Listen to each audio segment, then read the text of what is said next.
subways are New York's circulatory system. And while they are crowded and noisy and sometimes dirty, they remain the quickest way to get to work or school or even a baseball game. This weekend, the big train is the number 7, which begins its journey under Times Square in Manhattan. It then travels under the East River through the Steinway tunnels, which were built for trolley cars by William Steinway, the Piano King, in 1892. The twin tunnels were converted to subway use by August Belmont in 1902. You can't beat the trains. You can't beat the trains better than going through traffic. Best thing in the world to the train to the game. Number 7 line to the game. It's already a legend because it does not wear the wretched raiment of graffiti. It has beaten the Day-Glow pencil. You have everything. Air conditioning in summertime and the winter time, nice and heat. That's the best train we can have in the whole United States. The number 7 train runs under and over an international group of neighborhoods with old names like Woodside, Jackson Heights, Elmhurst, Corona, and Flushing. In them, you will find Asians and Indians, Irish, Italians, Jews and Hispanics, an ethnic mix strong and ever-changing and ever-mixing. This benefits a line that has serviced 2 World's Fairs during its eventful history. All of this mix makes up Queens, the largest of New York's 5 boroughs and the home of the Mets. The number 7 train connects these neighborhoods and in the summertime takes people out to the ball game. Well, there you have it, a different way to get to the ballpark than you'll find in Houston or other cities in this country. And while the New York subway system may not be as elegant as those in Moscow and Paris, say, in Paris, the subways can't take you to the ball game, can they? And that's what we're doing right now. Once again, here's Keith Jackson. Jack, thank you very much. Though they are talking about having some baseball played in the Soviet Union, maybe one of these days the Moscow subways will haul you to the ballpark too. I think we should talk just a little bit about the weather, though, because there is rain forecast for Monday. They think, we know we'll get this one in today in 50-degree temperature. Tomorrow, possibility of some light rain because it's an evening game, but Monday, every weatherman in town seems to be dead firm that it's going to rain. And if it's going to be rain, it's going to be a cold rain. That's right. The teams are about ready to make their appearance on the field. Let's first off check the batting order for the Houston Astros, and they will show a little bit of a change today in that Bill Doran goes to the top of the order. He's 1 out of 8 in the playoff series 2 games. Batting number 2 and playing center field will be Billy Hatcher. He's 1 of 8. Denny Walling back at third base with the right-hander pitching for the Mets. He's 0 for 4. Glenn Davis, the first baseman, hits cleanup.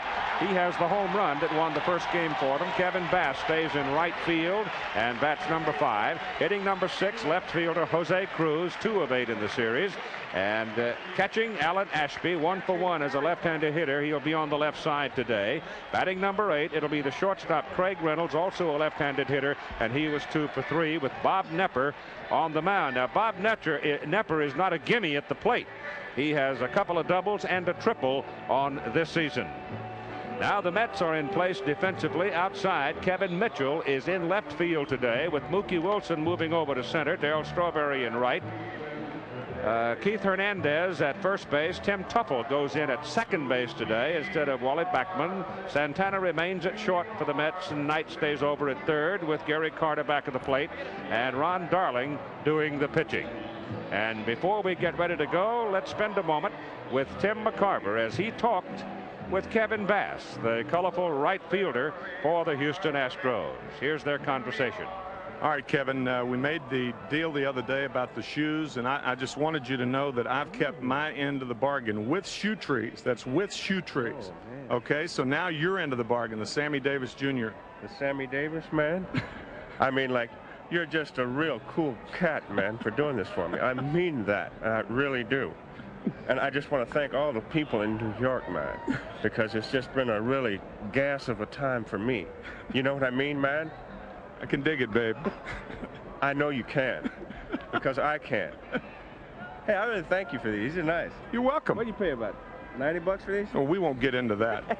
Thanks a million. All right. How about Keith Jackson one more Jackson? time? Yes. Okay, here we are, everybody. We're here at the LCS playoffs, and I'm Keith Jackson along with my co-host, Tim McCarver. What do you got to say about that, Tim? And we'll be back in a moment. Oh, me. Another one. You gotta love it. Here I am without shoes up here. Bill Doran has come to the plate. Quick question, Tim, with a movement in the lineup defensively for the Mets. Tuffle at second base, Wilson going to center, and Mitchell into left. What does it do defensively? Well, I think the Mets are weakened at second base because of the limited range of Tim Tuffle and the limited range of Kevin Mitchell in left field. They are weaker defensively, but as strong offensively. First pitch of the ball game by Ron Darling is on the outside corner, a fastball for called strike one. Doran, remember, was taken out of the leadoff spot, shoots it to the right side, big gravy bounce for Hernandez, flips it over to Darling covering, and the leadoff man is out 3-1. Doran finally getting over that pulled groin pull, now has the physical health to go back into the leadoff spot. Watch the hop here. Not as tough a hop because the hop occurred a long ways away from Hernandez and gave him an opportunity to adjust to it.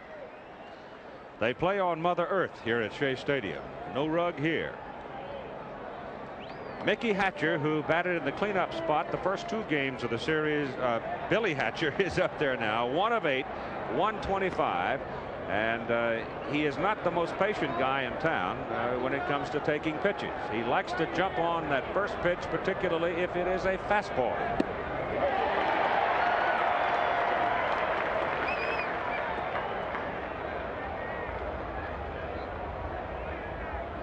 Billy Hatcher will be followed by Denny Walling, who will be a left-handed hitter, and Hatcher calling time steps out.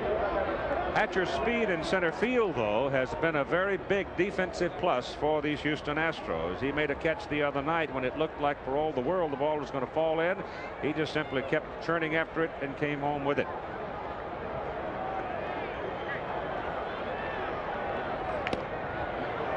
The 1-1 pitch misses low and away, and it's 2-1. The wind seems to be blowing straight in, but you never know. That's banged over the pitcher's mound, out into center field. Tuffle made a run at it and couldn't flag it.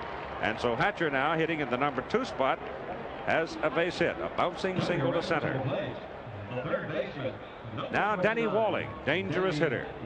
And an interesting confrontation between Ron Darling with one of the best right-handed pitchers' pickoff moves in the National League, and Billy Hatcher, a man who will run. Darling with very quick feet.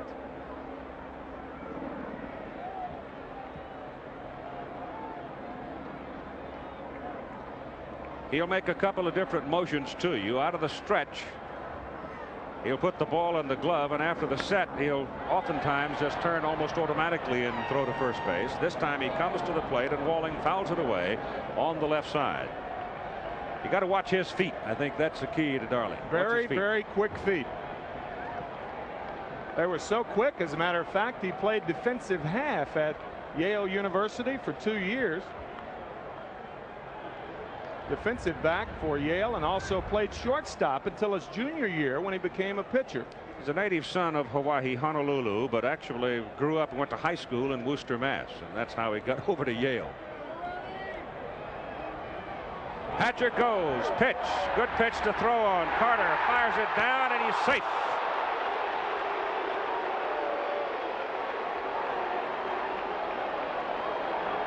That pitch was up and out and gave Carter a good set position for the throw, but Hatcher just burned it. You have heard of acceleration starting off, but Billy Hatcher had acceleration finishing up. He looked to be out, and that last burst of speed right before the slide and the straight end slide, and Rafael Santana did not apply a quick tag, kind of a slow tag there. Walling loops one to right. It's going to drop for a base hit. Hatcher turns. He's coming home. Strawberry whips it back in, and it's too late. And Houston gets the lead 1-0 as Walling drives in Hatcher from second base. And there's the aggressiveness of the Houston Astros surfacing early in this ball game. And that's something that they have not done in the previous 2 games, even though they did win the 1-0 game. We talked about that tag of Rafael Santana, and it's up to a shortstop or a second baseman when they do get a good throw to make a quick tag, and Santana did not make a quick tag on that throw by Carter. He also took care not to put that hand down, and with the spikes coming in too, which may have cost him the out. Glenn Davis, 31 home runs on the regular season, hit the home run off Dwight Gooden to beat the Mets 1-0 in the opening game. The pitch outside and coming to the backstop, and Walling moves on down to second base.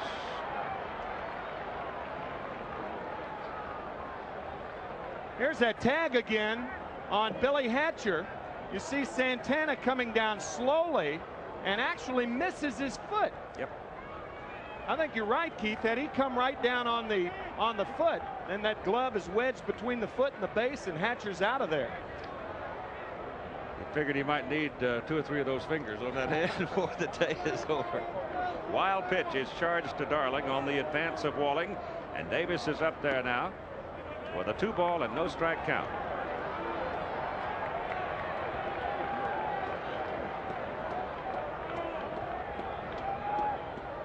Even though the feeling up here is the wind is blowing in and the flag is showing that as well, it's not necessarily the case because the wind swirls around inside this horseshoe-like structure. Outside corner, call strike. 2-1 on Davis. Kevin Bass is on deck.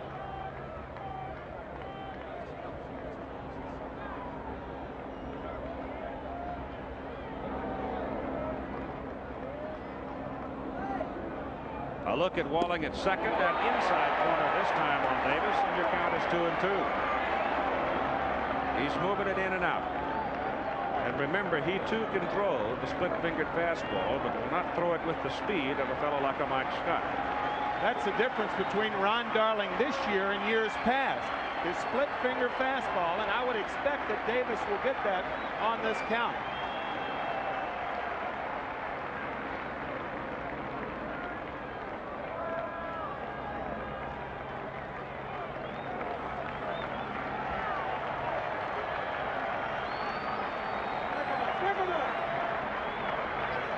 Hit him.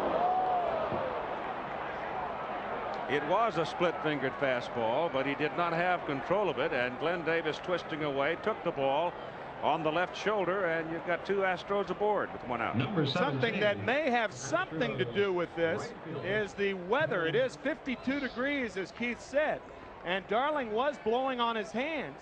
Umpires have given the pitchers permission, obviously, to blow on their hands, so the reaction of Darling appeared to reveal, I said the pitcher's position, the umpire's permission to blow on the hands. Kevin Bass steps in now with Walling out at second base, Davis at first base, and Darling is in with a strike to start him.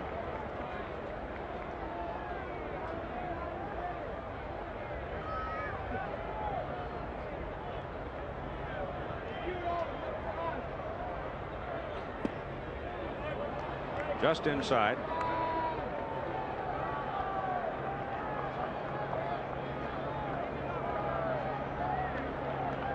The left fielder playing him straight away. The center fielder Wilson is shading him toward right center. Big hole out there in left center.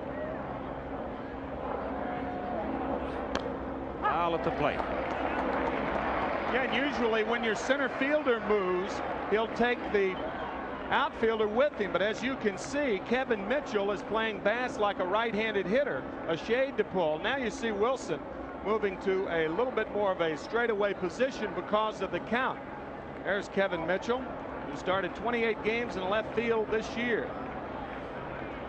Mookie Wilson a little more straightaway because of the count. Hitters are less inclined to pull the ball with 2 strikes. And your count is 1-2 on Kevin Bass. With 1 out, a run in, and 2 on. And that's foul left side.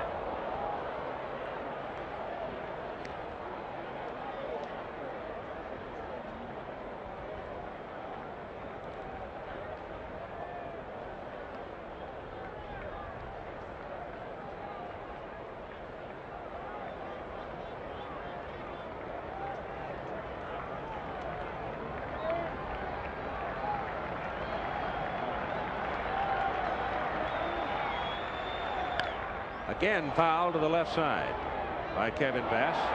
Darling trying to get him outside, and Bass has spoiled the last 2 pitches. Well, that's why Kevin Bass had a good year this year. Ron Darling has worked him with fastballs with 2 strikes. But the good hitters foul off the good pitches. And the bad hitters, the guys who hit 240, put them in play. Walling at second, Davis at first, Cruz waiting on deck, Bass at 1 and 2. 2 and 2 as the pitch is outside. We talked about the split finger fastball with Darling. The reason that he was reluctant to throw it initially, the size of his fingers. He does not have big fingers, and it requires long fingers in order to control that split finger fastball. Strike 3. Breaking pitch, looking inside corner.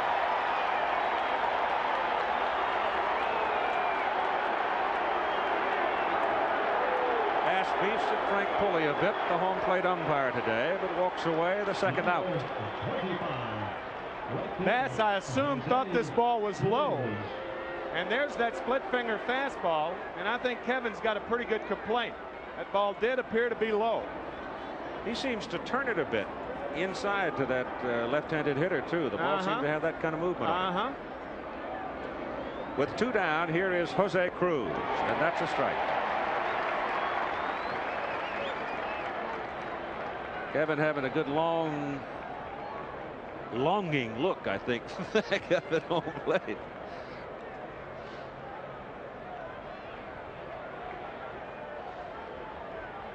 One strike on Cruz. The gap remains left center field for him. And he goes the other way into the hole at shortstop, into left field for a base hit. Here comes Walling around third, and he will score. It's 2-0 Houston.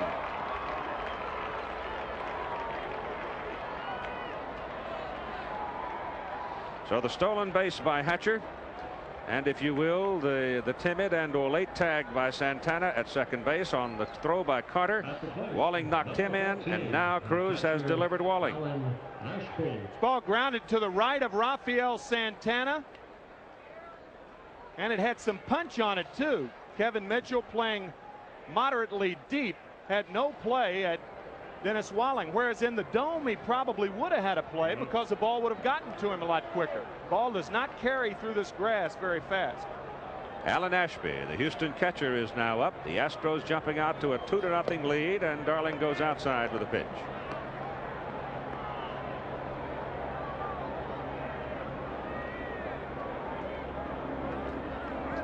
Ashby, as a left-hander in the opening game, was 1 for 1, walked twice against Gooden. And again, Darling is outside. Craig Reynolds is a shortstop today with Darling pitching, the right-hander, and so he'll be up next. So Ron's going to be looking at a lot of guys coming from that crooked arm side of the plate today. And Reynolds was 2 for 3 in his opening game.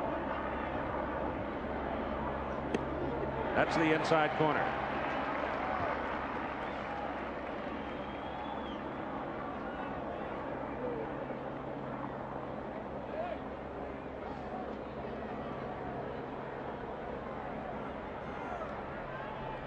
Glenn Davis, second base, throw back on him. They got him.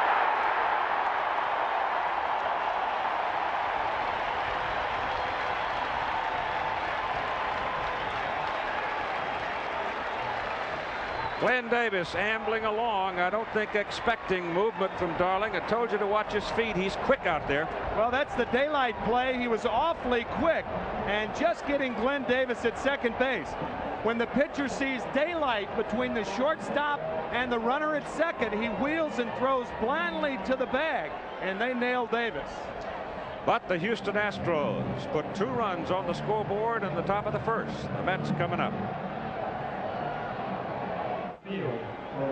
Shea Stadium in New York, the home of the Mets. And we're scheduled for 3 in the National League Championship Series here at Shea. This batting order for the New York Mets now, and this will be a little different than you saw in the first 2 games.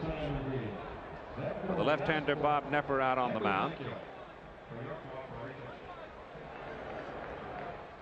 Mookie Wilson will be leading off, playing center field. Mookie is 1 of 8 so far in the 2 ball games. Kevin Mitchell on the year in his first start today in the series, batting second, 277.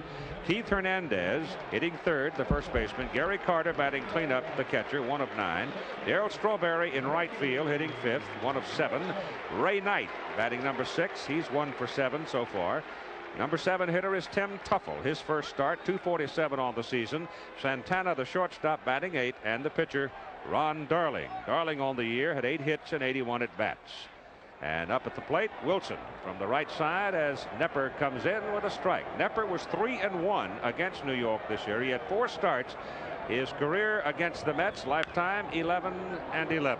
That's a foul ball and ricochets up into the crowd. Bob was also the first pitcher to shut out the Mets this year. He beat them 3-0, and then less than 48 hours later came back and beat the Mets in relief. He went around, and Mookie Wilson will go in the book as a strikeout for the first out of the ball game for the Mets. Kevin Mitchell will come to the plate now. Defensively for Houston, outside it's Cruz, Hatcher, Bass. Inside it's Davis, Doran, Reynolds, Walling, Ashby back at the plate, and Nepper on the mound. The umpires today, Frank Pulley calling the balls and strikes. Dutch Rennet at first, Joe West second, Fred Brocklander third, Doug Harvey left field line, and Lee Wire right field line. Kevin Mitchell, another one of the players who profited from the philosophy of Davy Johnson. Fine athlete, but you got so many sometimes it's hard to find a place for them to play. But he found a place for this young man from San Diego who hits a high towering pop that goes foul and back in the crowd. He even tried him at shortstop during the course of the year. He was the only player in the major leagues to play 6 positions this year, and the first player in big league ball to play 6 positions since Alan Bannister did it for the Texas Rangers back in 1984. He had 43 runs batted in on the year and hit 12 home runs. The 1-strike pitch from Nepper changes speeds on the breaking pitch and drops it right in for strike 2. Nepper is not as slower and slower as Ojeda was the other night, but he will change speeds on you, and he does that, move the ball around very well. That's outside. Very durable man, averaged 32 starts over his last 10 seasons in the major leagues, and missed only 1 scheduling start. That was back in 1980, and it came from one of those usual problems. A household accident, cut his finger slicing up a grapefruit. How many times has that happened? Foul ball left side. Hit sharply but well fouled. Tim Raines of the Montreal Expos this year missed 3 games when he tried to lift some luggage packing for the wintertime, and it almost cost him an opportunity to win the National League batting title. I'll tell you, if you're going to make that much money, you might as well hire somebody to do those types of things.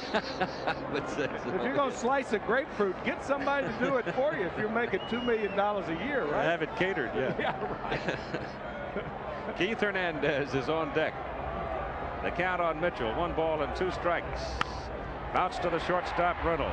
Nice easy bounce for Craig, and he throws him out 2 down.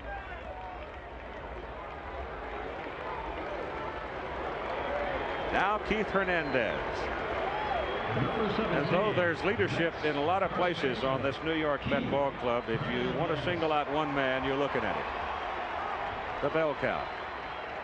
Well, the intensity that Hernandez brings to this club was at a type of intensity that this ball club simply did not have before he arrived, and has had since he arrived.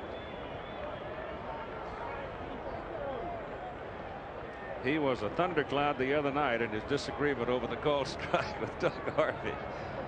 Nepper comes inside for ball 1. Gary Carter, number 4 hitter, waiting on deck. It's 2-0 Houston, getting 2 runs off Darling in the top of this inning. That'll get a corner, and it's 1-1.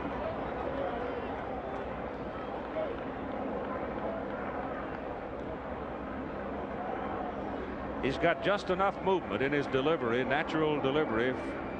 Gives you a little bit of that look coming from first base side, and it's tough on the left hand. He's going to try to get Hernandez out inside. That ball is hit to Davis. Davis will do it himself. And so Nepper gets the New York Mets in order in the bottom of the first inning, and after 1 inning of play at Shea Stadium, it's 1-0 Houston.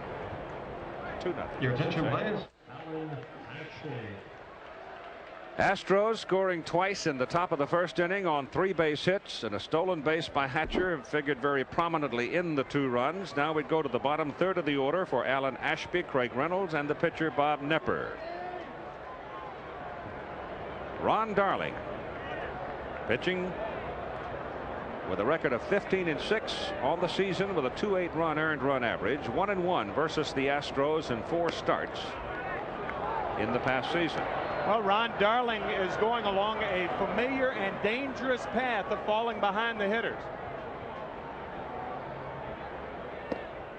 2-1 now to Alan Ashby. One of the big reasons that Davey Johnson and Ron Darling have had a, I guess you could call it a quasi feud going on this season, is because Darling upsets Davey Johnson when he's working because he falls behind a lot of hitters.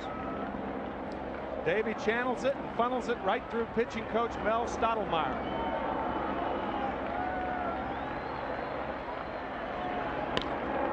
Bouncing ball for Tuffle, and his first play in the series results in a put out at first base on Ashby.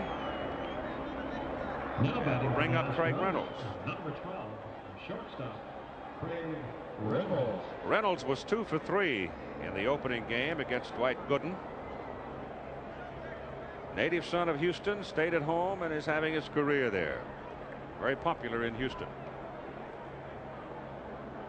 And one of 2 Astros that have played on the All-Star team in both leagues. The other, Phil Garner. Curve is in low.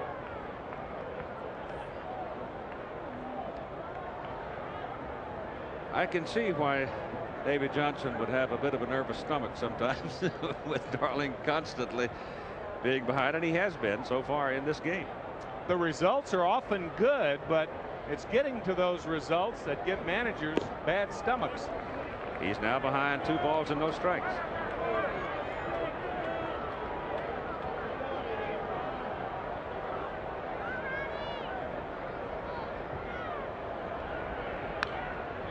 That might have been ball 3, except Reynolds took a whack at it and fouled it away.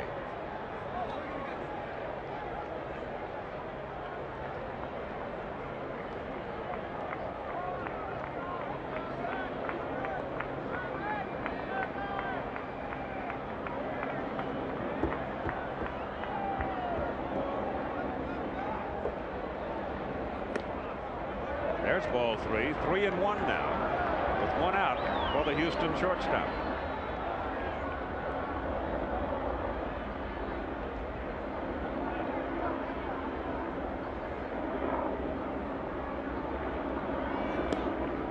Ball 4.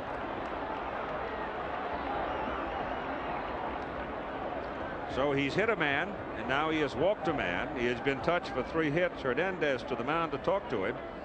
And Nepper coming to the plate. Houston, he also has had a wild pitch in the ball game. Bob Nepper. Keith Hernandez going to talk to Darling, and he told him one of 3 things. Give me a chance to charge, count 1001 and throw home, or I'll charge and then come back to the bag. And the third thing, when I charge, step off. And the last 2 is to prevent that runner from running. So evidently it was he took 1 step forward, held his ground, and he threw over there.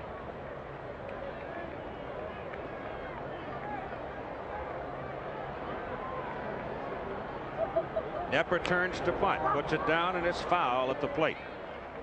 See, the good base runners will break when Hernandez breaks, but Hernandez, after every bunt attempt, will go out and talk to his pitcher and tell him the one of 3 things. If you don't have something to combat or defense against, then the runner will take off with Hernandez and go ahead and steal second. You won't need to bunt. Hernandez comes, Reynolds goes, pitch is swung on, and a fly ball lifted out into short left field for Kevin Mitchell. And you got 2 down as Reynolds comes back to first base. And you saw Craig Reynolds, even though that was the hit and run play, you saw Craig Reynolds take off when Keith Hernandez took off. Second baseman Bill Doran. That Charlie Kerfeld up there? Or? Charlie and Larry Anderson have the conehead mask that they wear. Never know where they might turn up. Bill Doran, top of the order now, up for the second time. Grounded out to first base, his first time up. And he hits the ball well. Going deep to right center field. It's gone. A 2-run home run by Bill Doran, and it's 4-0 Houston.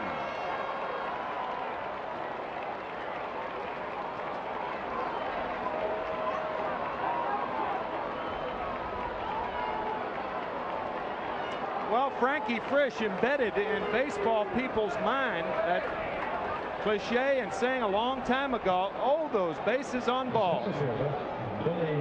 He got all of this one. Sometimes a walk is better than what happened here, but a walk led to the home run by Doran. He was looking for a fastball and hit it a ton. Hatcher drills one to left field. And Mitchell picks it up, runs it back in, and so the Astros are jumping all over Ron Darling here early on. And Mel Stottlemyre is quickly out of the dugout on his way to the mound for the Mets.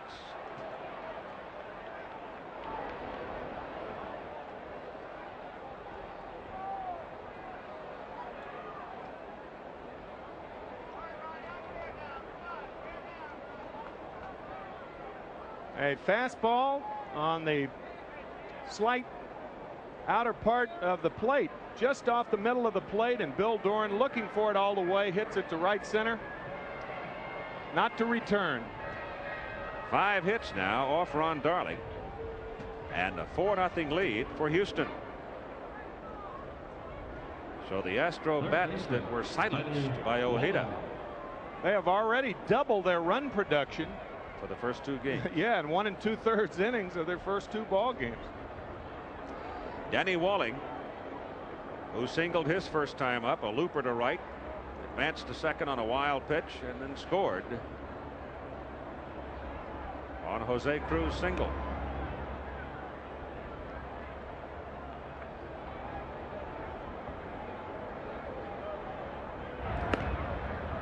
Harder throw to first base. Watching Hatcher, first time up. Billy had a single and then stole second base. Creeping off, and the pitch is outside. Ball 1. Aguilera, Rick Aguilera, is up now in the New York Mets bullpen, loosening up. He may get an early call.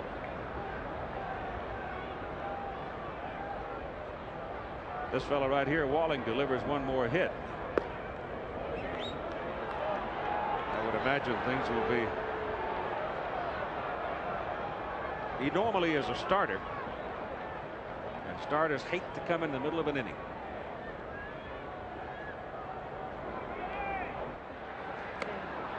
Darling playing catch now with Hernandez, possibly with the intent of slowing the pace a bit. Runner goes. Carter's throw. Hatcher's 2 for 2.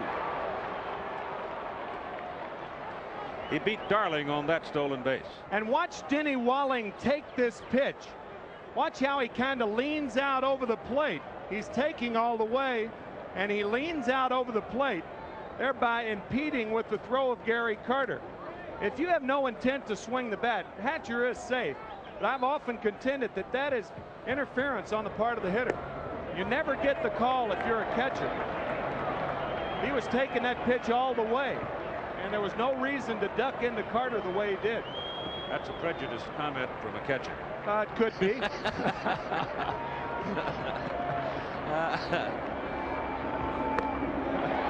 swings and misses and strikes out to end the inning. But the Houston Astros get 2 more, and after an inning and a half in Game 3, they lead 4-0. Middle of the order scheduled for the Mets now. In the bottom of the 2nd inning, they trail 4-0. Gary Carter, Darryl Strawberry, and Ray Knight. Carter has 1 hit and 9 trips to the plate in the previous 2 games. Bouncing ball to the shortstop, Reynolds, and 1 down. Yogi got as big a cheer almost as anybody when he was introduced, even though he is a coach with the visiting team. Of course, Yogi Berra is cheered everywhere he goes in New York City. And if the Astros win this playoff series, Yogi will be going to his 22nd World Series. Darryl Strawberry at the plate with 1 out and nobody on. And Strawberry is often victimized by left-handers, and he starts out taking a pitch high for ball 1. You can see that he has not damaged Bob Nepper this season. That ball is way outside. 2 balls and no strikes. I asked Yogi the other day, what in the world have you done all that money you've collected from all the playoffs and the World Series and everything? And he said, oh no, I'll give it to Carmen. Carmen, his wife, of course. Carmen's handled it well, too. Yeah.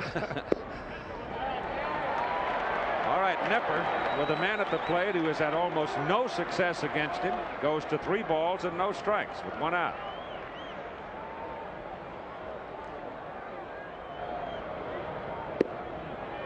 Comes in with a triple and makes it 3-1.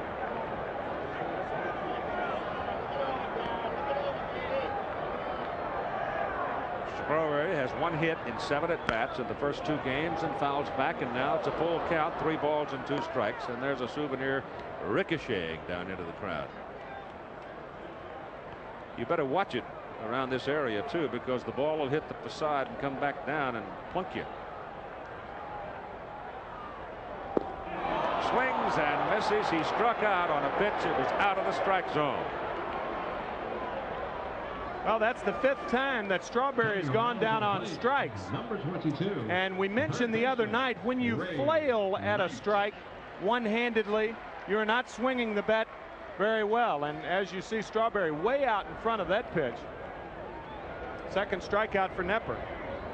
Now Ray Knight. He had a hard time in the ball game against Mike Scott. Of course, a lot of folks did. That's where he got his 3 Ks. A lot of folks would have, too, with bats in their hands. That does a sharp shot to left field, and the Mets have their first base hit of the ball game. Nepper got it up over the plate. Knight nailed it. And it brings up Tim Tuffle. Mets, the 2nd baseman. Tuffle on the year had a .247 average, 4 home runs, and 31 runs batted in.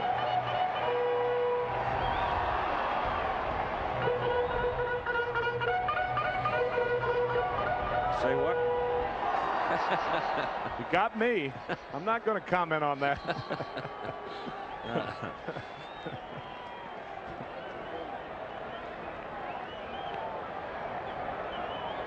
Ray Knight on first with 2 out now. First base runner for New York, and Nepper falling behind Strawberry 3-0 got him. Knight jumped on the first pitch, and now Tuffle is up and he takes low, ball 1.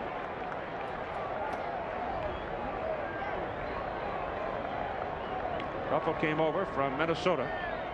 The winter trade. That ball is hit to the 2nd baseman Doran, who flips it over to Reynolds, the shortstop, forcing Knight coming down, and the Mets are turned away. But at least they have a base hit now in their scorebook. So after 2, it is 4-0 Houston.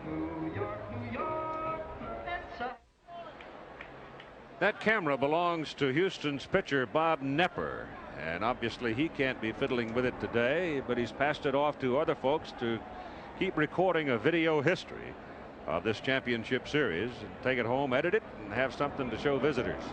Matter of fact, he got Mike Scott's 1-0 ball game the other night, and also the no-hitter that Mike Scott pitched to clinch the division for the Astros. Glenn Davis, Kevin Bass, and Jose Cruz for Houston. That's a bouncing ball. 3rd baseman Ray Knight, long throw, and he gets Davis.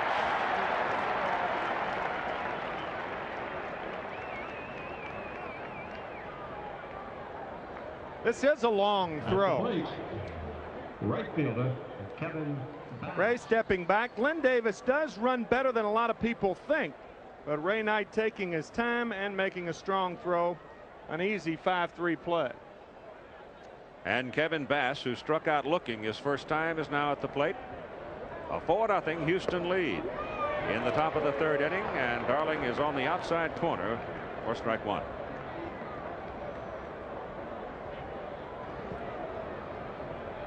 You can see there that Kevin has been busy at the bat in the series and has started to hit the ball for distance.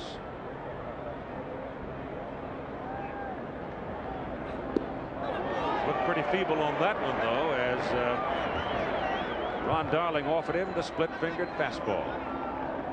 Now watch the pitch go down. This is the pitch Bass was called out on his first time up. He's not going to allow Frank Pulley to make another call up there hacking. Just outside to make it 2-2. The feeling is that Bass probably is capable of 20-25 home runs a year. At least they're hoping so. Close, but it's 3-2. What an advantage it is for a hitter not to have to bail out. Imagine Pete Rose, over 14,000 at bats in his career, never bailed out. Bass patient, works Darling for a base on balls.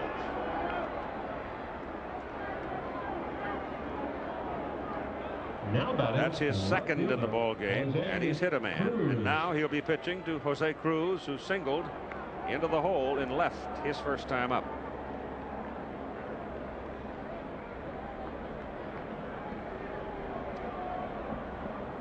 One out, top of the third. Bass pretty quick on the bases. 22 stolen bases on the year. 13 times he was caught.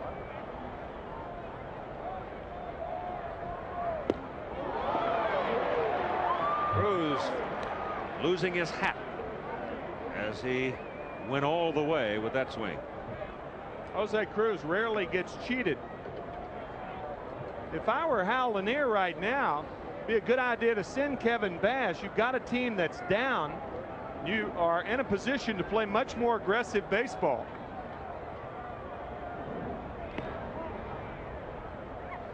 Again, in case you missed the temperature, it was 52 degrees when we started the ball game. The wind continues to blow seemingly in from center field, but it did not deter Doran's home run. He just nailed it in right center, and that pitch is just outside and away. And ball one, strike one. Willie Mays told me one time that this was the toughest center field to play in the National League. And remember, he played most of his games at Candlestick. And the reason that it's tough to play is because of that swirling wind in center field.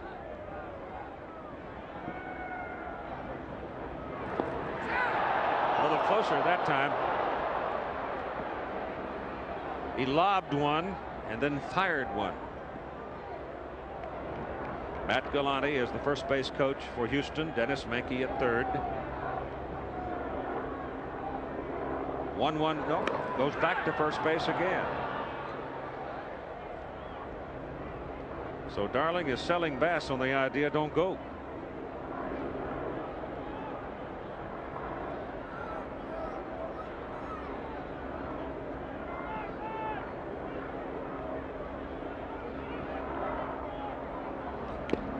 Cruz foul tips it.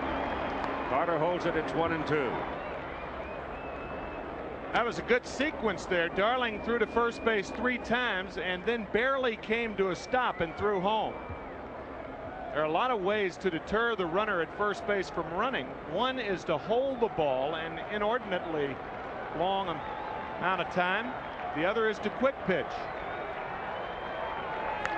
Foul back.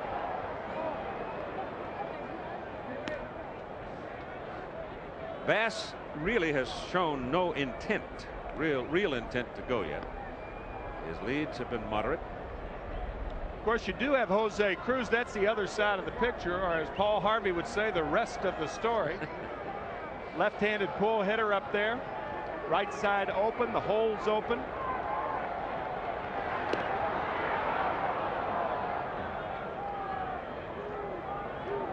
Aguilera continues to throw in the New York bullpen. You see the hole on the right side of the infield, affected by the fact the first baseman has to hold the base runner.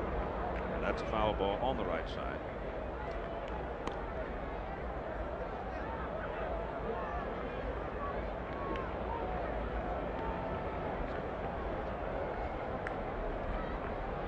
It's Tony Darling. Tony O'Reilly Darling from Ireland. Tony and Ron are expecting their first child this spring.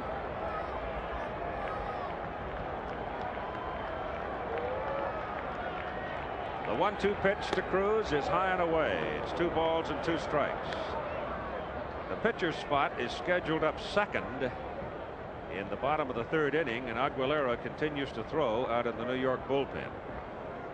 And you obviously know that David Johnson would like Darling to get through this inning without any more damage. But you also know that David's got to be grinding pretty good in the dugout right now.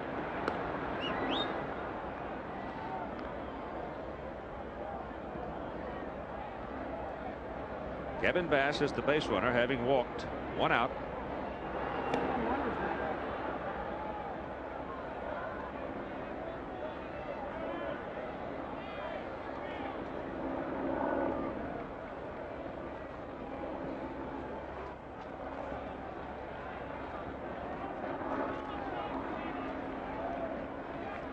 Runner goes, pitch outside. Carter's throw is high. He stole it. That's 3 stolen bases, 2 by Hatcher, 1 now by Bass, and Bass got a big jump that time. And you see him turn on that right foot. Carter did not have a good pitch on which to throw. The first 2 times, however, he did. And Bass is in there. You notice the straight in slides. There's really no advantage to hooking into second base when you're trying to steal second. Now Cruz 3-2. He struck out. He went too far. Frank Pulley called him out right away. He tried to check on it. The pitch was outside, but he had gone through the strike zone with his bat, and you've got 2 down. That's the 3rd strikeout for Darling, and brings to the plate Alan Ashby.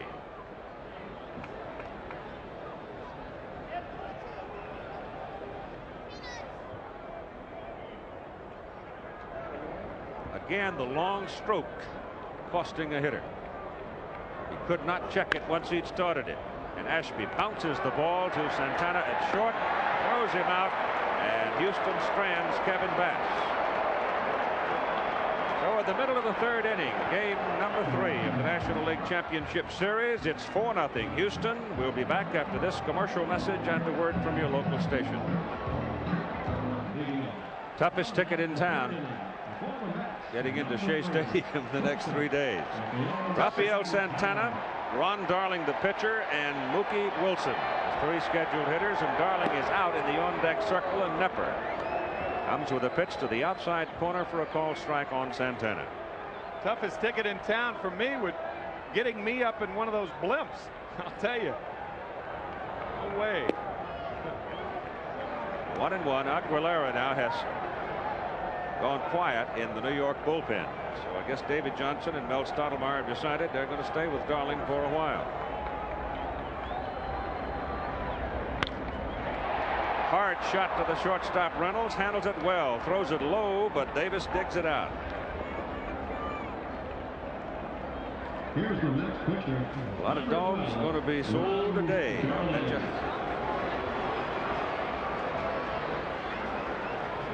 And the pitcher, Ron Darling, comes to the plate. 81 at bats, 8 hits, a pair of doubles on the season for him.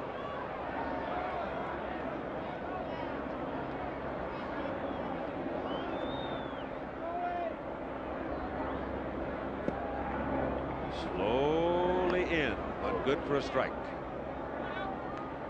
Darling majored in French and Southeast Asian history at Yale. His wife speaks a couple of languages, and I understand he's talking about going into studying Chinese language. And he's also studying Russian this winter at New York University. So they have a corner on the language market. Little tap. Nepper off the mound, handles it all right, and throws him out. 2 down. So far today, however, Ronnie's probably wishing that he had a little more English on some of his pitches. I guess you could talk in whatever language that fitted your feelings on a particular morning, huh? Right. Cincinnati jumps out to a 7-0 lead over Penn State. Bit of a surprise, but it's early on. Coming up after our baseball game, some of you will see Miami, Florida, top ranked in the country at West Virginia, or the Texas-Oklahoma shootout at the Cotton Bowl in Dallas. Here's Mookie Wilson, the top of the order. Mookie struck out swinging his first time up and takes a strike from Nepper. Cincinnati Bearcats are not that bad a football team. You can't go to sleep against them. They'll jump you.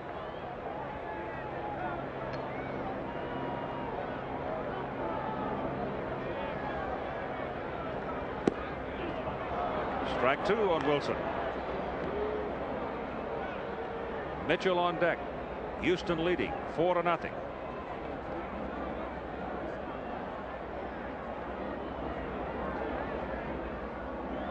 The Mets starting their second time around against Nepper, and that pitch just misses. 1-2.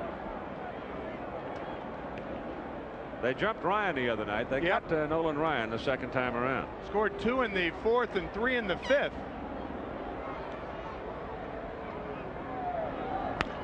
That's foul, and that woke him up in camera row down the left side because it was a dart.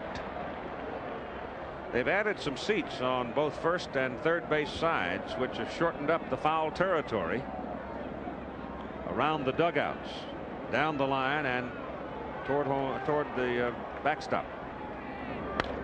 That's another foul, but Mookie's generous. He goes the other way with that souvenir.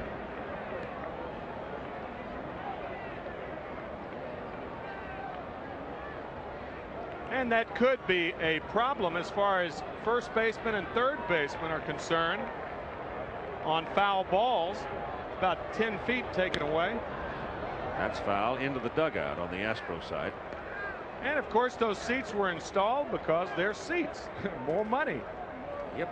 And with the change of venue from Houston to New York, I guess you could add a new term, the change of revenue. Finally got that in. Yeah. Pulled a string on it, and Wilson stings it to left, but Jose Cruz getting a good break on the ball, runs it down, and the side is retired in order in the bottom of the 3rd. So after 3, the Houston Astros lead the New York Mets 4-0. We noted before the ball game that Houston hadn't done a whole lot having leadoff men aboard, and Tim McCarver asked Hal Lanier if it had been a bother to him. Well, it does, Tim, especially, only getting 2 runs in the first 2 ball games. I guess, we're very fortunate to win the first game because of the outstanding outing that that Mike had against Gooden. And, when you don't get any runs, of course, you're not going to win many ball games, and this is what we have to do starting today. When we get people on base, we just have to get that key hit. And they have done it, and he has sent them, and they lead 4-0, and we go to the top of the 4th inning for Craig Reynolds, Bob Nepper, and Bill Doran. And first pitch hitting, fouls it away to the left side, and that's back in the crowd. Reynolds' first time up today, he walked and was aboard when Bill Doran hit the home run. And the Met outfield playing very, very deep for the 8th place hitter.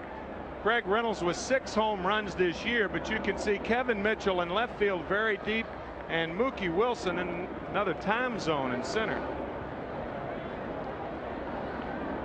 You can understand the pull position because when a player pulls the ball, he's using all of his body with which to hit.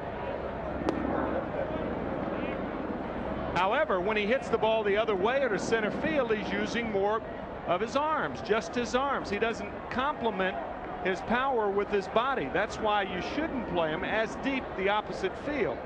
In this particular case, left field.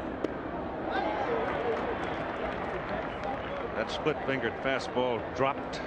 There's Dwight Gooden, who pitched the opening game for the Mets. Struggled some, but still kept his ball club right in it. Losing 1-0. 1-2 pitch now to Craig Reynolds. We've got a balloon floating around in the outfield. They continue, and Darling goes outside. Nepper is in the on-deck circle. There's your balloon flopping around. In the case of Mitchell and Wilson, both, though, they like to charge the ball. Well, that's true. Obviously, you're better coming in on a ball than you are going back on a ball, but there's got to be an area where you can do both. You can't play too deep just to give yourself an added advantage of coming in on 2 balls, because you're going to be 5 or 6 steps too deep. Everybody likes to come in on the ball, and it's easier to come in than go back. Well, Academic, they struck him out. And now the pitcher Nepper will come to the plate. If it's 52 degrees today, it's liable to be in the 40s tomorrow night when we play the ball game. And we can't wait, right? Right.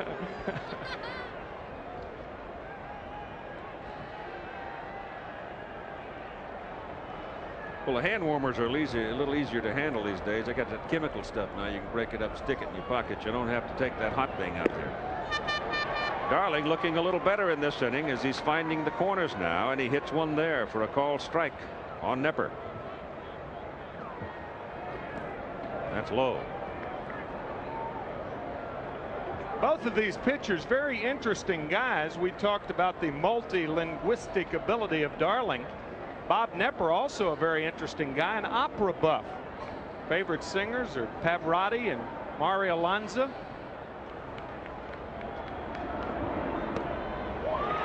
One and two. Said he does not listen to the Grand Opera before ball games because he gets too emotional. I would think that'd be the time you'd want to listen to it. Well, a little Die Goethe Dämmerung wouldn't hurt you, but I mean, seems to me if you were going to listen, you'd listen to the Riot of the Valkyries. A little Wagner would get you all stirred up, you know, and away you go, huh? Right. I think I followed that. Jim Lampley's line about Northwestern and Duke playing in the SAT Bowl about a month ago. Maybe these are SAT matchups today, huh? 1 ball and 2 strikes to Bob Nepper. And it's 2-2.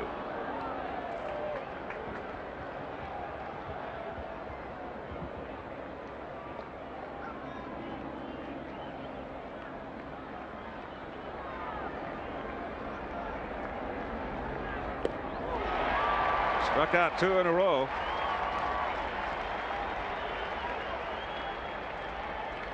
He now has 5 in the ball game. And here's the man who took him deep last time, Bill Doran, the second baseman. Second baseman, Bill Doran.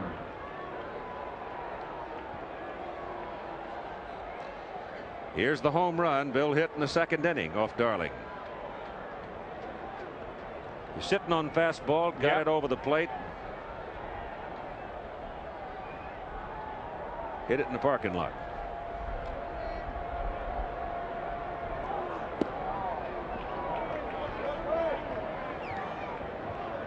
Jerry Kuzman and Tommy Agee to Jerry's left. They will be throwing out the ball on Monday afternoon. Tug McGraw will be throwing out the ball tomorrow afternoon, or tomorrow evening. 2 balls and no strikes on Bill Doran. There's one.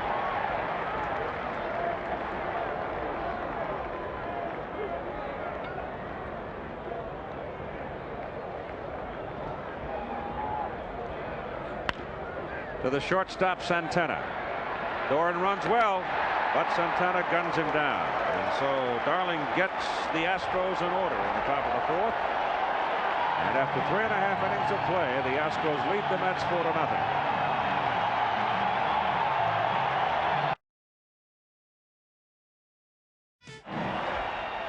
The Honorable Robert Wagner. He was the mayor when the plans were laid down and construction started and eventuated into what we have now, Shea Stadium. So he was the mayor of New York City when the whole thing was being put together. And he's here today watching the ball game. And the home folks will send up Kevin Mitchell, Keith Hernandez, and Gary Carter. And Mitchell stings it to center. But Hatcher is right there for the catch.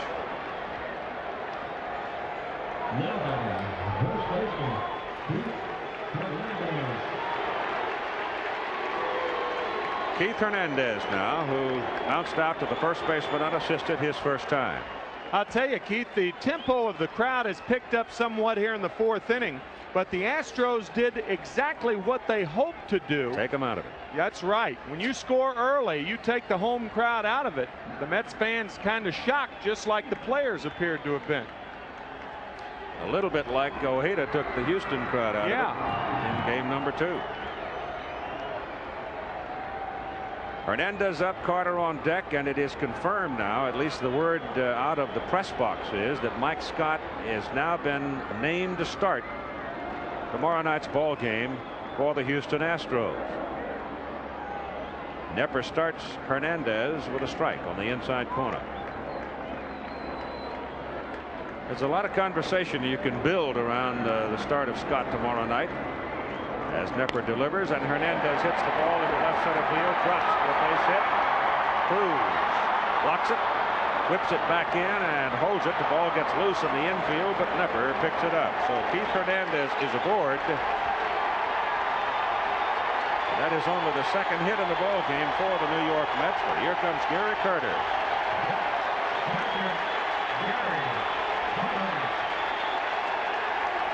Well, a pretty good curveball by Bob Nepper, and then you see Hatcher running in front of Cruz, but Hernandez has to stay at first base.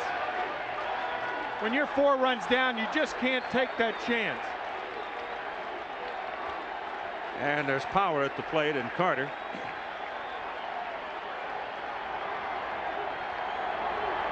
Has 1 double in the series. And Nepper is outside and low to Carter for ball 1. This is a situation where Bob Nepper will start turning the ball over on the outside part of the plate to try to induce Carter to hit the ball to the left side. Nepper always up among the leaders in double play. And Gary just nips it with the end of the bat. That is 1-1. Strawberry is on deck.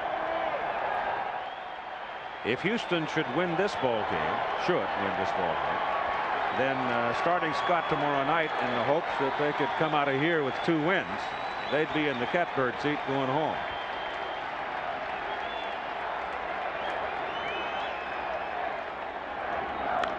Ball is hit to the right side, and Bass going back. Wind grabs it a little bit, but he plays it well. And the throw back in, a strong throw, but Hernandez hustling gets back to first base.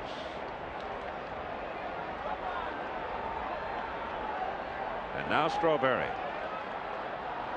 So the wind in that instance appears to indeed be coming in a bit because it turned it some. Hernandez goes all the way to second base, returns in time. That ball appeared to be over the head of Bass, but it did just die. And it did appear that that wind is blowing in from right field now. Strawberry 0 for 11 against Nepper this season. He's been struck out 6 times, and he struck out the first time. Put this one on the ground, and the throw by Ashby is too late. Beats it out. So Strawberry unable to hit the ball for the base hit. Dropped a soft little punt. And Ashby hustling out, just simply couldn't run him down. The thing to watch for with first base umpire Dutch Rennert is his right hand. He goes to punch him out, and the out sign becomes a safe sign. Right. He had that thumb curled up under. He wanted to punch him out, but then the safe, he did appear to be safe. Give you an idea, though, of how those long legs can move along for Strawberry. And now Ray Knight. Hernandez up at second base. Far and away the biggest threat the Mets have offered so far today. 4-0 Houston. Mets now have 3 hits off Nepper.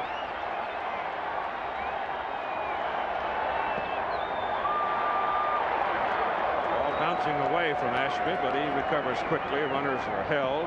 Knight, first time up today, had a base hit. And then was forced at second base for a 3rd out. Got back in the 2nd inning.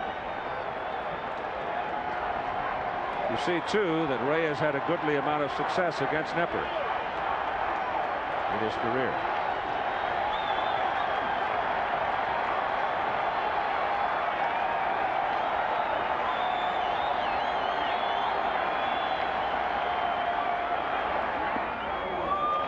Changes speeds, misses inside. 2 balls and no strikes tonight. Talk about the looks of a guy who's trying to zero a pitcher in. How he just stares seemingly through the bat right at Bob Nepper.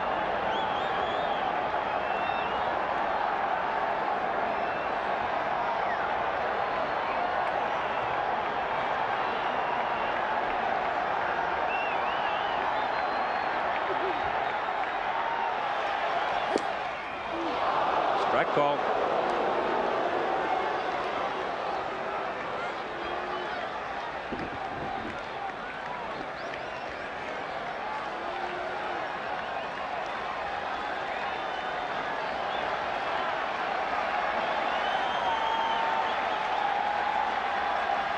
Hernandez on second. Strawberry at first.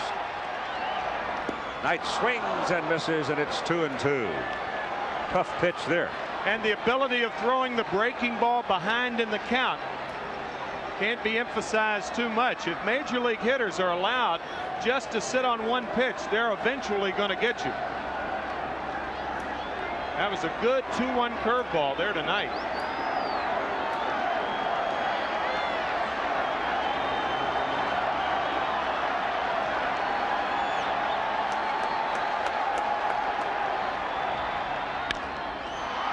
Right side, Bass angles over and makes the catch. And so the Mets are turned away, stranding 2, and after 4-0 Houston. Game 4 of the American League Championship Series tonight at 8 Eastern Time here on ABC. Roger Clemens for the Red Sox and Don Sutton for the California Angels. Angels won an exciting ball game last night. Al Michaels and Jim Palmer out of the West. They had a fun team to work with last night. They surely did. Billy Hatcher, Denny Walling, and Glenn Davis are the scheduled hitters for the Astros as they lead 4-0 here at Shea Stadium against Ron Darling. It has been confirmed now, as we said earlier, that Mike Scott is the scheduled pitcher for Game 4 for Houston, and he'll be going against Sid Fernandez, the big left-hander for the Mets. And Al Lanier making his decision after talking to Mike Scott to go ahead and let him go. Hatcher hits a high pop.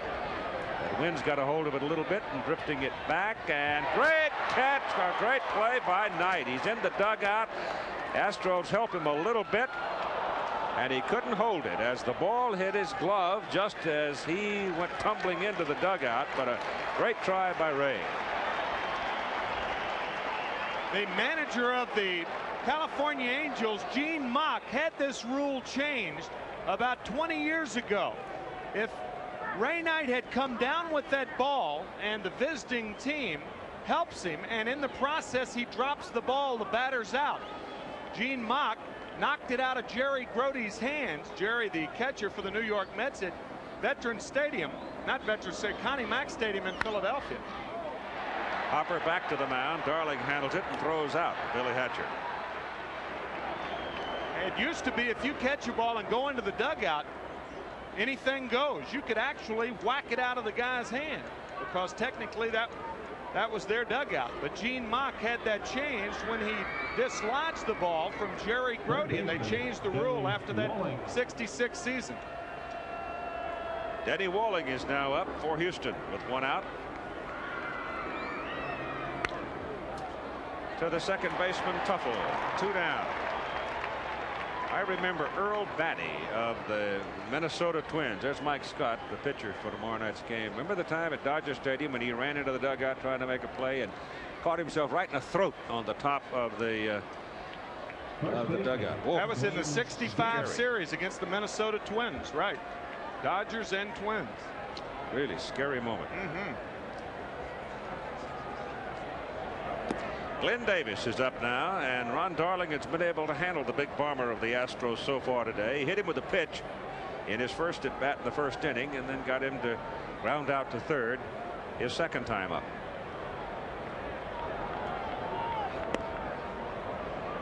Two balls and no strikes to Davis.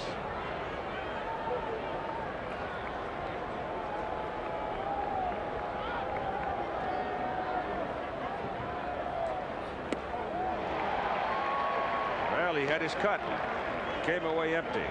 We're at bat in the top of the 5th inning for the Houston Astros, leading 4-0. And it's 2-1 count.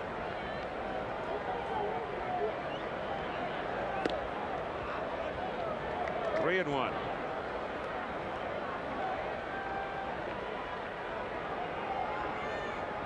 This is a fastball. Watch this swing. In the strike zone. Yep, beat it on the ground. Santana comes across, can't glove it. Goes over the glove and out into center, and Davis is on.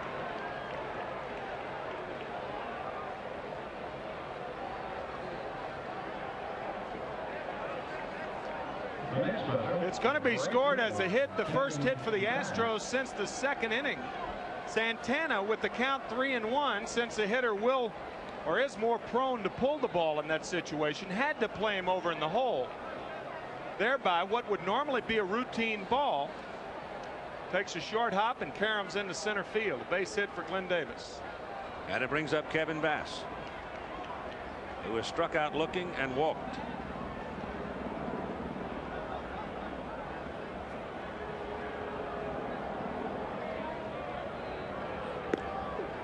Outside corner.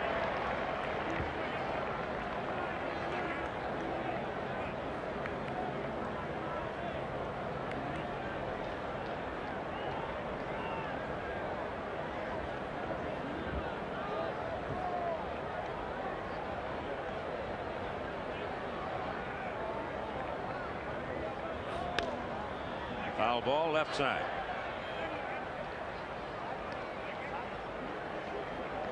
You really think he's going to keep your shoes?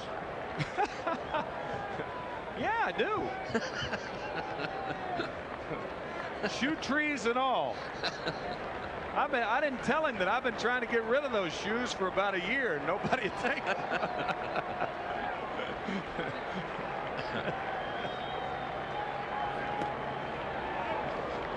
1 ball, 2 strike count on Kevin Bass.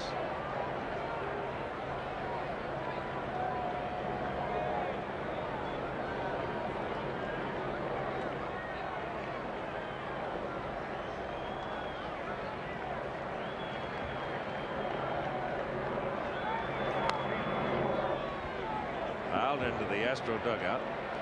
Davis at first base comes back.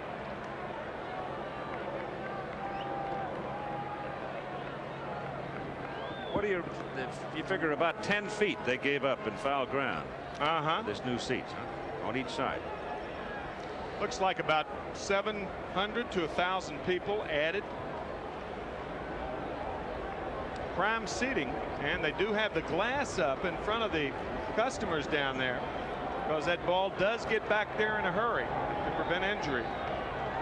There you are. 1-2 pitch to Bass, popped up, coming back, it's out of play.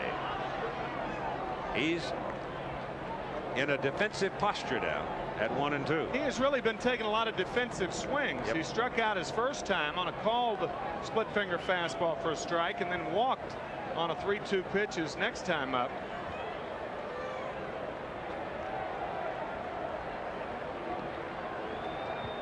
Four 6-0 for the Astros. 0-3-0 for the Mets. The line at the moment.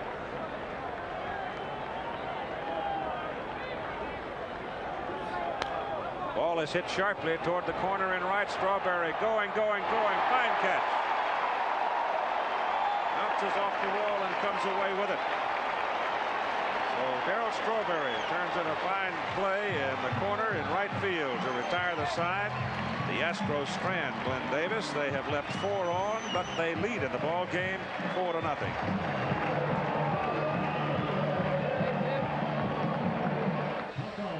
Well, one of your great salesmen for this city, Mayor Ed Koch, there holding the banner, rooting for the home team. Sun now is out quite bright and undoubtedly warming things up just a bit. As we go to the bottom of the 5th inning for the Mets, Tim Teufel, Rafael Santana, and Ron Darling. Darling has now thrown 93 pitches, and Aguilera is up in the pen again for the New York Mets. So if they get something going here, it's possible that you could get a pinch hitter and a pitching change. Let's wait and see, because Darling has settled down. Bob Nepper is out there right now working to Teufel, and he's got a count of 1-1 as he hits the outside corner. Teufel had a fielder's choice his first time.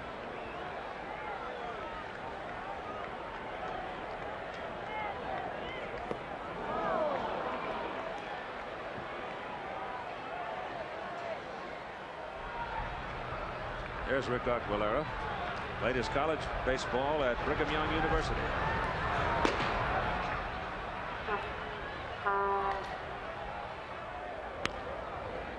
Foul ball.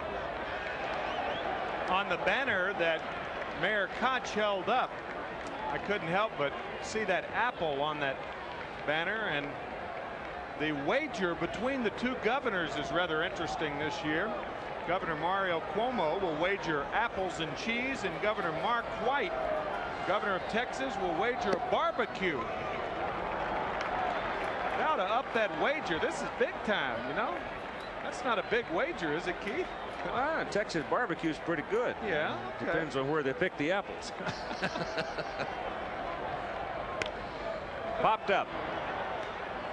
And the shortstop Reynolds will handle it. And you've got 1 down. New York apples, though, when they're picked fresh. Oh, yeah. Crisp. Marvelous. But Texas barbecue is legendary. Shortstop, Rafael Santana. Right now they have 3 hits off Bob Nepper, and they trail in the ball game 4-0. Santana at the plate.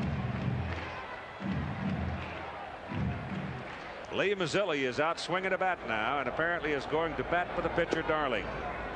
And Nepper starts Santana with a curveball strike.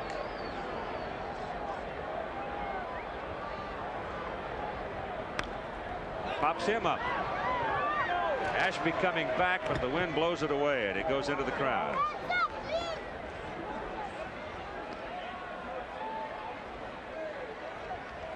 Can't say enough about the job that Alan Ashby does with this Houston pitching staff. We mentioned the other night that Mike Scott, with that split finger fastball, a very difficult pitch to handle, and Ashby has allowed only 3 wild pitches from Scott this year.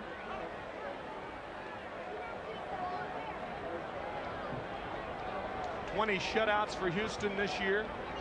Certainly Ashby should share in the credit.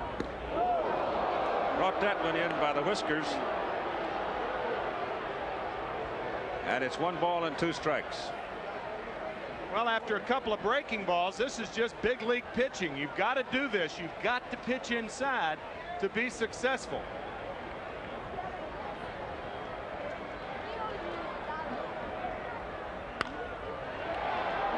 Walling knocked it down at third, throws high, but Davis handles it and comes down on the bag for out number 2. Your attention, please. Denny Walling almost handcuffed by that shot. He kept it in the territory, and with a good long strong throw got him. Yeah, when a ball's hit this sharply, you have the luxury of maybe booting a ball if you get back to it in a hurry. But Walling does throw it high, but Glenn Davis saves the error. It was a rainbow. Lee Mazzilli making his 2nd appearance in the series as a pinch hitter. Struck out down in Houston, but he nails this one up the middle for a base hit.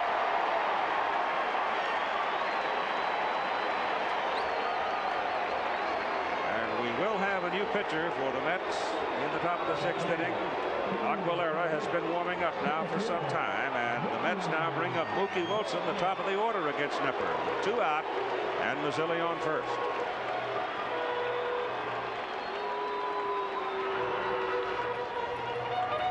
Wilson last time up hit the ball sharply, but Jose Cruz had him played well and made the moving catch.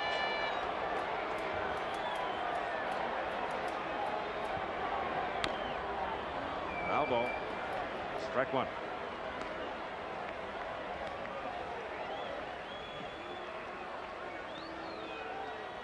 There's Manhattan and the city surrounding it. The tall spire, of course, the Empire State Building.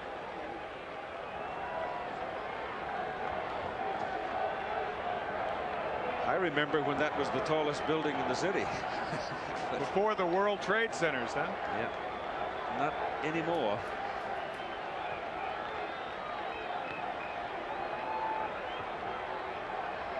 The strike 1 pitch to Wilson. Mazzilli at first, Davis holding, and it's up and away. 1-1.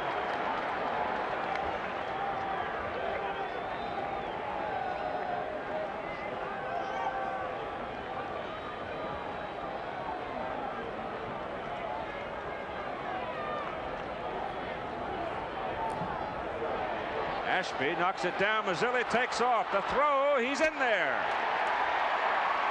Ball rolled about 6 feet, 8 feet behind Ashby. Mazzilli, sensing opportunity, took off, and he made it.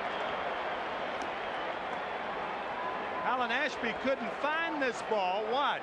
The little hesitation right there allowed Mazzilli to alertly go to second base. A good base running play by Lee Mazzilli.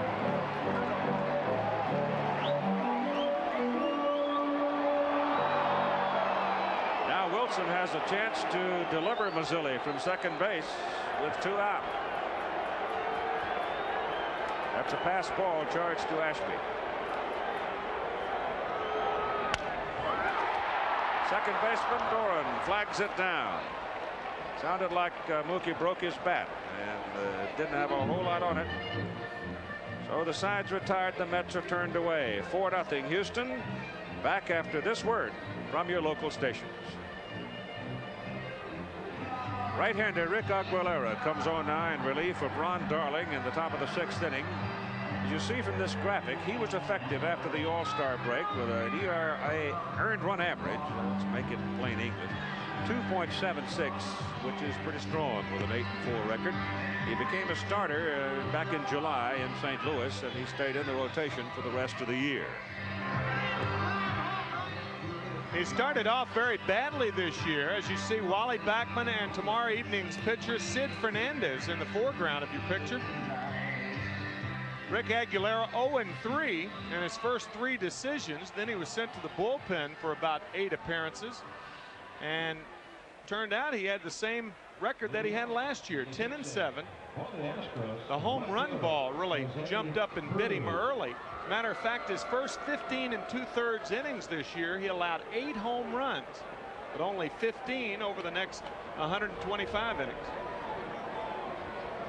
That's a bunch, isn't it? Get a crick in your neck watching that minute go out. Jose Cruz comes up to face him, and Alan Ashby next, and then Craig Reynolds.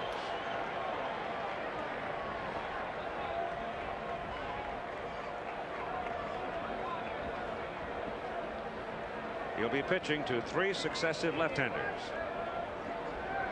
3 in a row, and Cruz takes it low and away.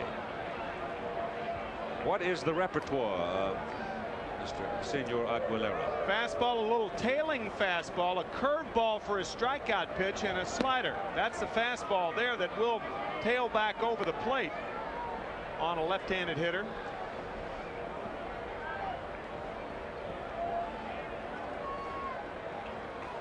Jose Cruz, 39 years of age. One of the quality players in Major League Baseball. 3 balls and 1 strike now. So while Ron Darling Drives Davy Johnson up the wall, falling behind hitters. Lo and behold, here comes Aguilera out of the pen, and he immediately falls behind Jose Cruz and walked him.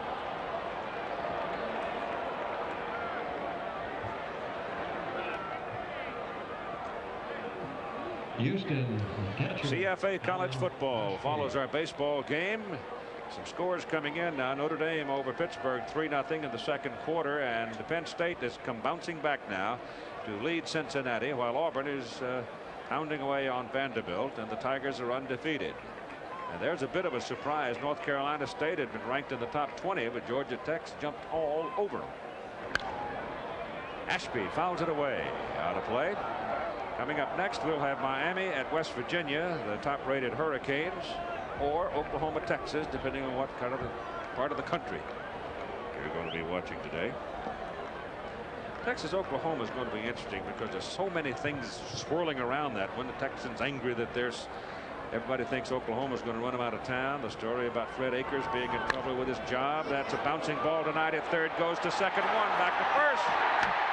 Double play. Hernandez had the ball in front of him and bouncing about 3 feet from him and handled it as if it had been right on the numbers. So the Mets turned the DP. The next batter, shortstop Craig Reynolds.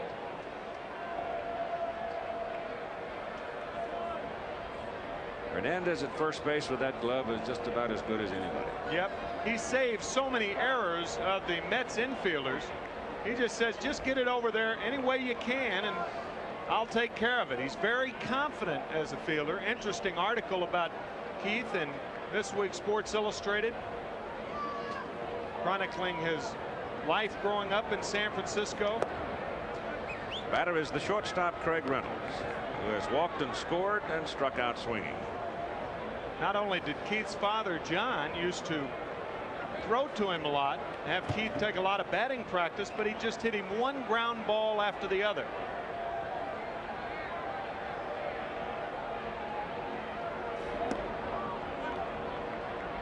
Two balls and no strikes to Reynolds.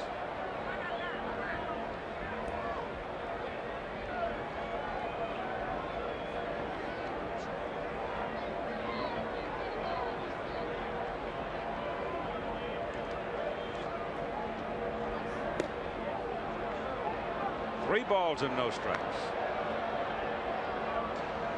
Well, the pitcher's best friend, the double play, perhaps has helped Aguilera without keep from digging himself a hole here at the top of the sixth.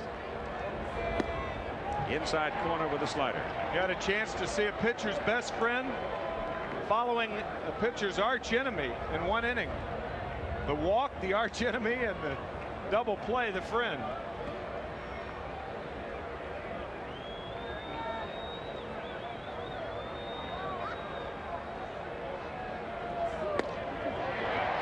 Got him at 3-2 now.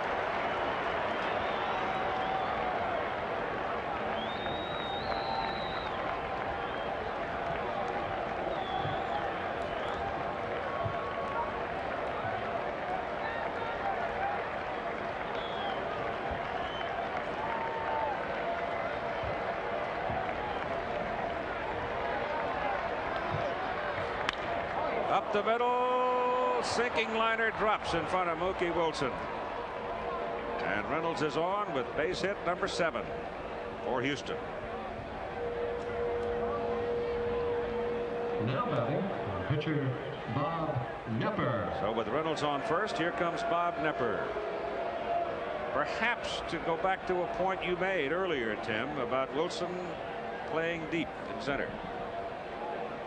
Well, on a ball hit that that has that much hang time, even though the ball was hit fairly well, I guess with 2 out and nobody on, you are inclined to play a little deeper. But I think the general point of the Met outfield playing too deep is certainly taken well. Mookie prefers to come in on everything. Len Dykstra plays very deep in center field, and Kevin Mitchell is inclined to play deep in left.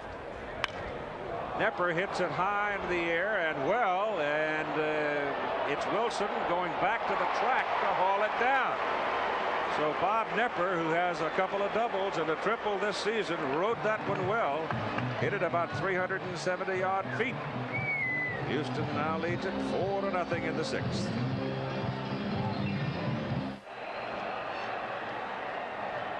Today, the anniversary of that 1969 World Series. The Mets, born in '62, went for the Big Apple in 1969, and it was Casey Stengel who really planted the idea of the amazing Mets. Amazing.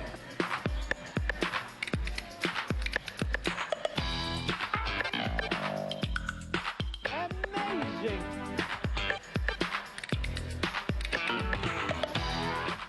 It's just amazing.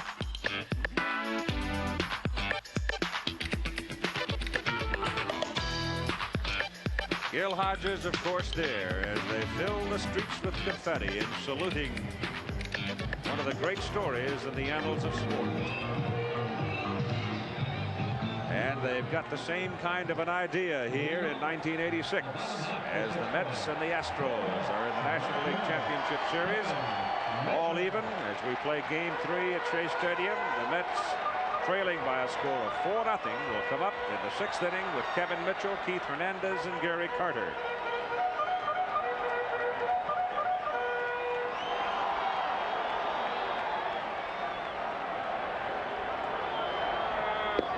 Bob Nepper pitching for Houston, and he gets a strike call on Mitchell. Kevin hitless in 2 trips today.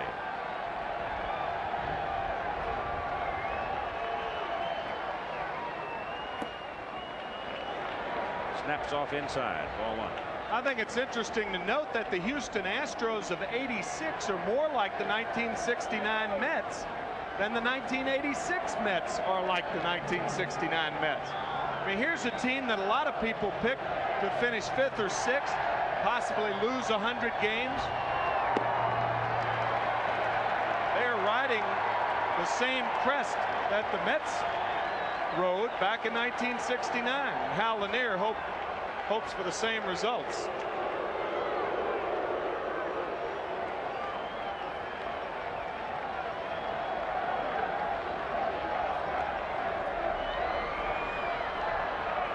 Two balls and a strike to Mitchell.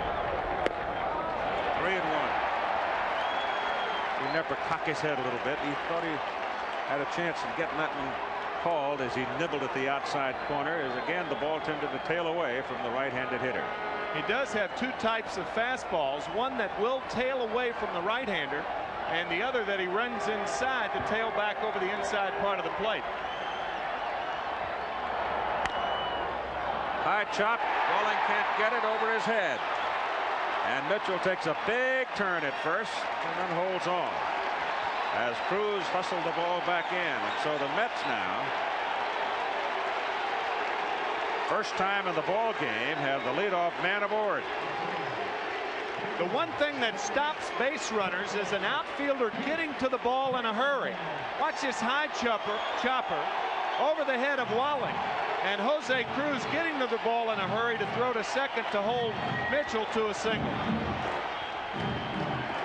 Keith Hernandez with Carter now to the on-deck circle. Well, they've got the number 2 man in the order on the base. And that starts the wheel spinning. Nepper is high and tight to Hernandez for ball 1. That is also the first time this afternoon that the Mets have had their leadoff runner on.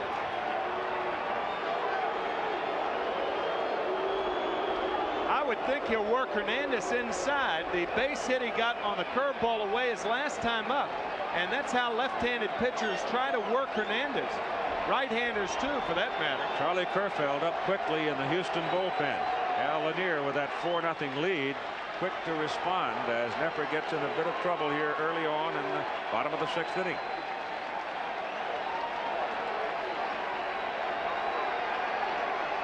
Kerfeld is the setup man for Dave Smith, and the pitch is high and tight to Hernandez. And Les Moss, the pitching coach for the Houston Astros, is on his way to the mound. Charlie Kerfeld, a big, bulky right-hander from Carson City, Nevada, can heat up in a hurry, and he's got bulldog in him. So Les Moss, who has had his say now, the former catcher, trots back to the dugout. Usually a manager will want his pitching coach to kind of walk out there and then walk back to give the bullpenners a chance to get ready. But Les, he's in a full gait going out there and coming back. What? He doesn't know any other. That's high. Ball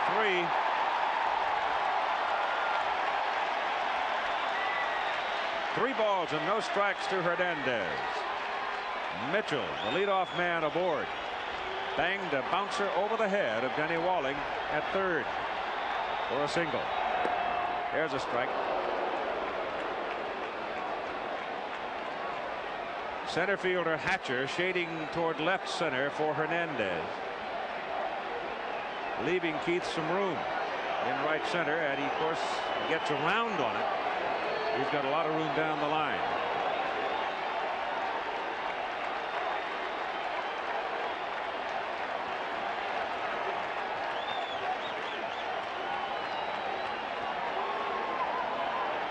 Cold day, pitchers being allowed by the umpires to blow on the hand. 3-1 pitch coming.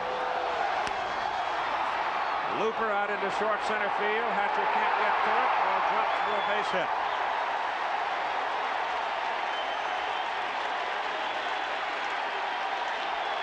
Nobody out. Bottom of the 6th. Mitchell at second. Hernandez at first for Carter.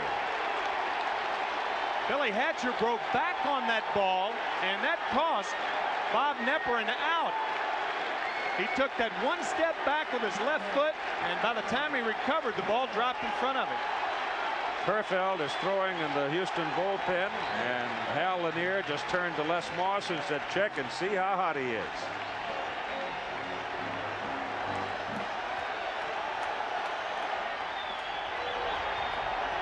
Got to look out here. There's power at the plate.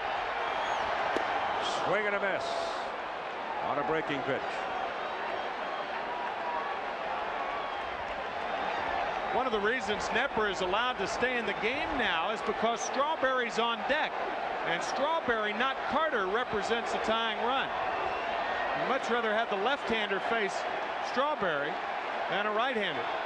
Carter had 24 home runs on the season. That's low.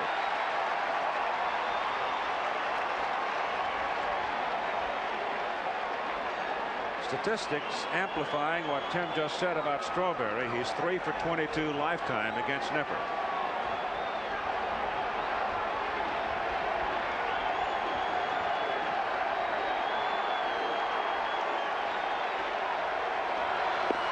Outside. 2 balls and 1 strike.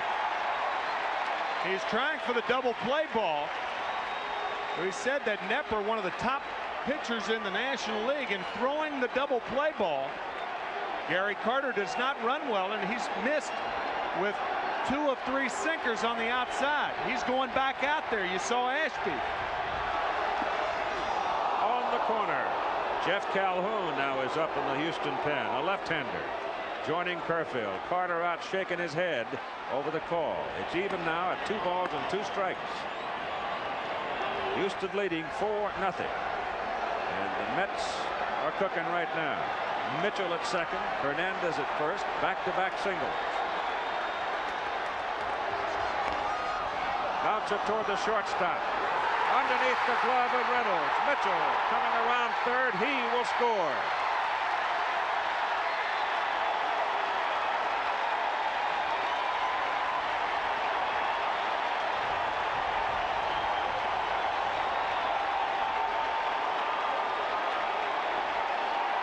Timid swing by Gary Carter, but the ball, as Reynolds came in, did not come up for him. Watch the ball stay down. This goes under the glove of Craig Reynolds.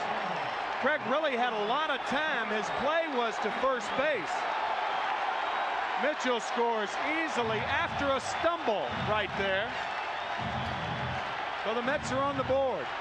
It's an error against Reynolds, and Strawberry is up facing Knepper. It is now a 4-1 ball game. Strawberry hits it high in the to the wall. It's gone.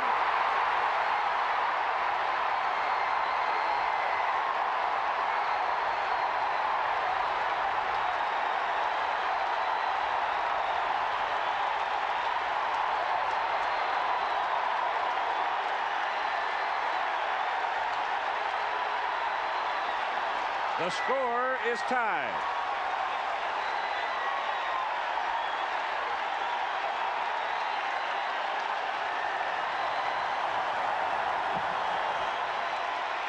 Strawberry, victim more often than not against Nepper in his career. In a high fly ball. Out of here. And that error by Reynolds at shortstop haunts the Astros. Well, you think about how this inning was set up for Strawberry. A high chopper over third, a blooping single into center, and the error by Craig Reynolds, and a new way to shake hands. And Ray Knight is at the plate. To Walling. And he throws him out. That's the first out of the inning. 4 runs across for the Mets. You know, the interesting thing about this whole scenario in this inning, obviously Hal Lanier, by leaving Nepper in, he wanted him to pitch to Carter. He actually gets Carter on the feeble ground ball to short, but Strawberry, the guy he left him in for, hits the home run. Unbelievable. Tuffle fouls it away for strike 1. Well, you just never know. I don't care if you've never had a hit. As long as you're up there with a bat in your hand, you're a threat. Strawberry 3 for 22 before that home run. He did have 1 lifetime homer against Nepper. 1 ball and 1 strike to Tuffle. Santana is now on deck. The Mets get 4 to tie in the bottom of the 6th inning. That ball is hit hard to right. Bass going back. Wind turns it. Whoa, he makes a fine catch.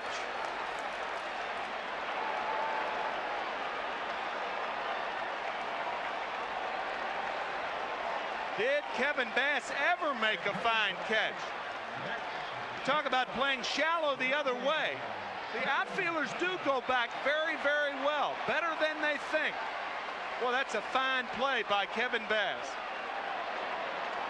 And Santana is at the plate. 2 down now.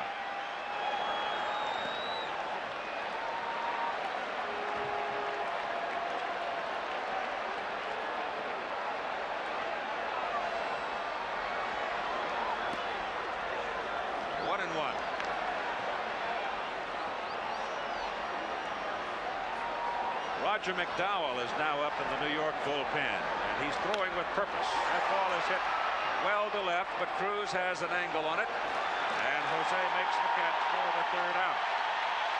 But it's a big one for the Mets as they come up with 4, and after 6 it is 4-4.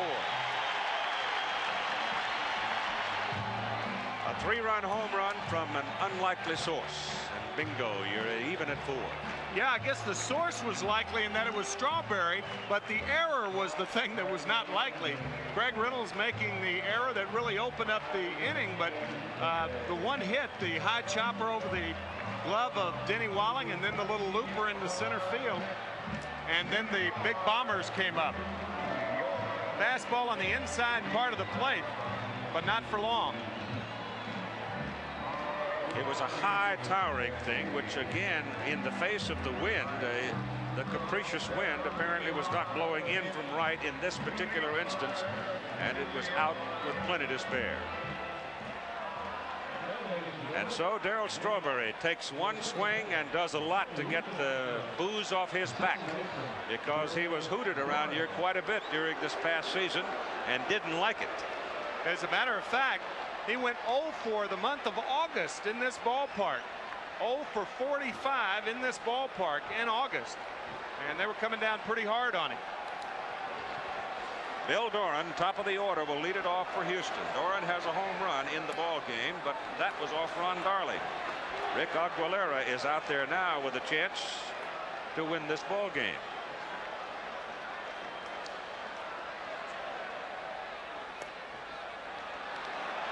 2 balls and no strikes to Doran, and right out of the blocks here, having gotten even, Aguilera starts to fall behind the leadoff hitter. And I do not think that Davy Johnson will stay with Aguilera too long. He is a middle reliever and a starter, and in this situation, it being the 7th inning, I think Johnson will be more inclined to get McDowell or Orozco back up should the first runner or the first batter in Doran get on.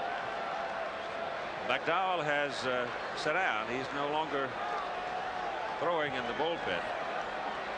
Time for a moment as Mitchell came in to ask for sunglasses now as the angle of the sun has changed some in left field.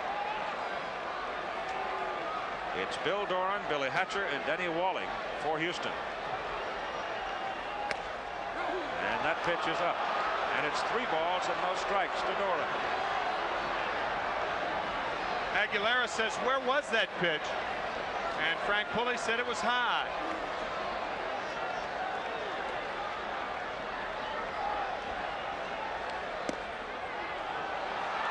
He walks Bill Doran on 4 pitches.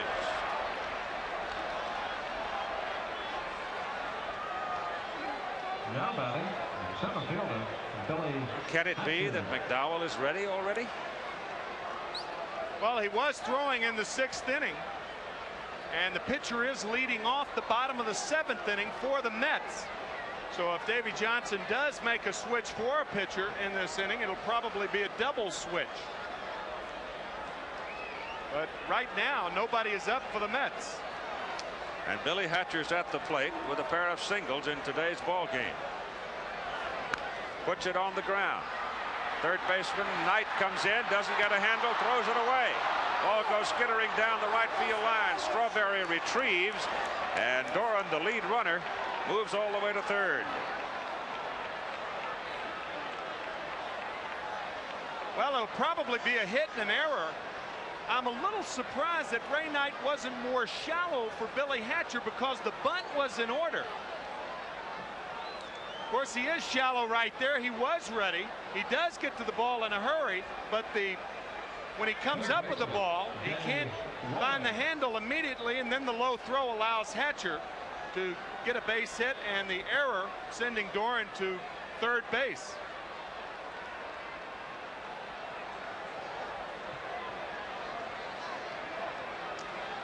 Denny Walling at the plate, hits it sharply. Second baseman Tuffle goes to Santana, back to first.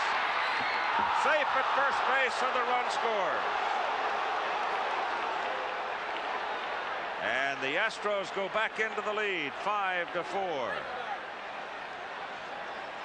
Well, why in the world Tim Tuffle looked at home first? That's why this play was close. He appeared to be out at first, but Tuffle looked at home first.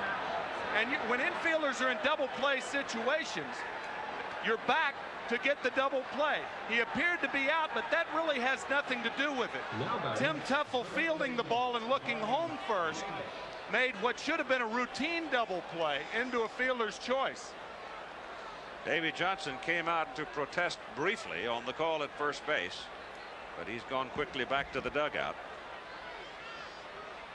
And here's Glenn Davis. 1 out now, and the pitch is low.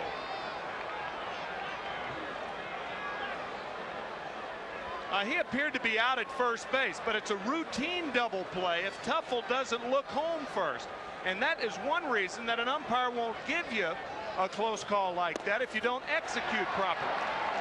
Pitch is a called strike to Davis, make it 1-1. Hatcher is given a sacrifice, and Doran moving to third on the error by Knight on his throw, and Doran scoring from third on the fielder's choice by Walling as the Mets tried to turn the double play and just missed it first. Again, the look at first base, and again it appears the man is out. But he was called safe by the first base umpire, Dutch Renner.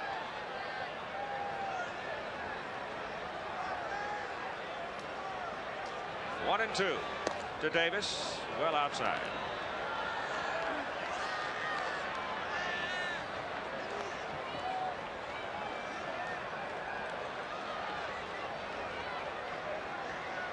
Well, that opening walk. Cashed in by Houston. Strike ball. And Davis is gone. Boy, they've handled him pretty well. He did get that little bumper up the middle, but otherwise they've handled him well today. 2 down. Kevin Bass. Struck out looking, walked, fly ball to right.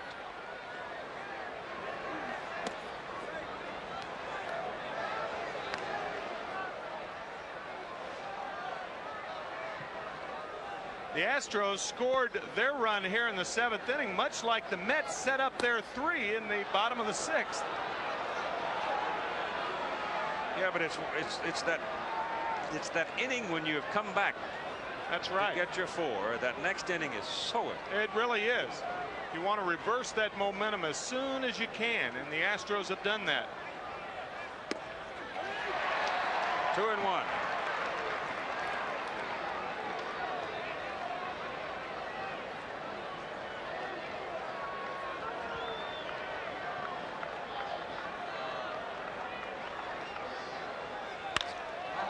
Up the alley. Run down by Mookie Wilson.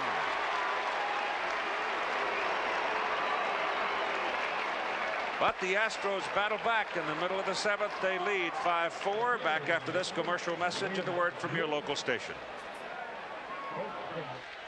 We come back to Shea Stadium with the Houston Astros leading the New York Mets 5-4. And in the pitcher spot now, a pinch hitter, Lynn Dykstra, 3 for 8 in the first 2 games of the series. Dykstra as a pinch hitter, 4 for 14 on the year. Bob Knepper stays out on the mound for Houston, but the Houston pen is busy. Calhoun and Kerfeld throwing, and the pitch by Knepper to Dykstra is inside.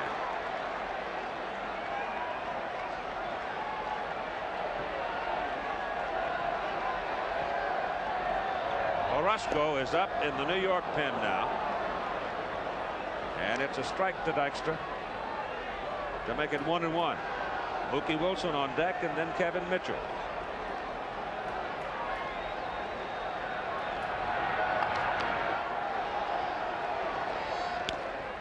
Foul right side.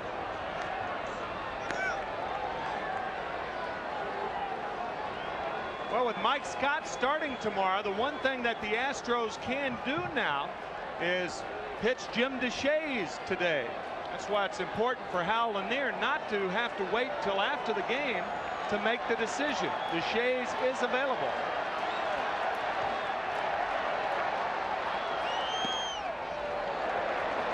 Two balls and 2 strikes on Dykstra. Orozco came in relief of Gooden in the first game and pitched very well. He just tied a knot in the Astros in the opening game. And that pitch is high and inside. So Lenny has hung in and worked to a full count. And now Bob Knepper has to throw Dykstra a fastball. Always nicer as a hitter when you know what's coming, and now it's a fastball, and see by that look on Dykstra and Lanier's face. And it's fouled away.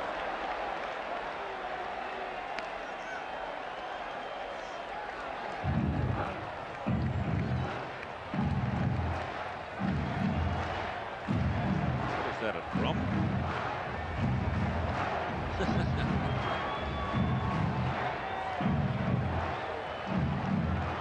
3-2 count on Lenny Dykstra. Into that tight crouch.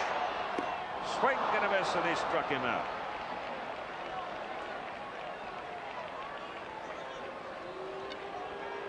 The double play that got away. We were talking about, watch the hesitation by Tim Tuffle. The ball hit sharply by Denny Walling. Now watch Tuffle look at home. See, he's in double play depth. There's really nothing to look home for. Now watch, he wants to go home, and that delay cost the double play. The Astros didn't score any more runs, so It's a moot point, I suppose, but important that when you're in a double play depth, you've got to think about the double play and not the runner at home.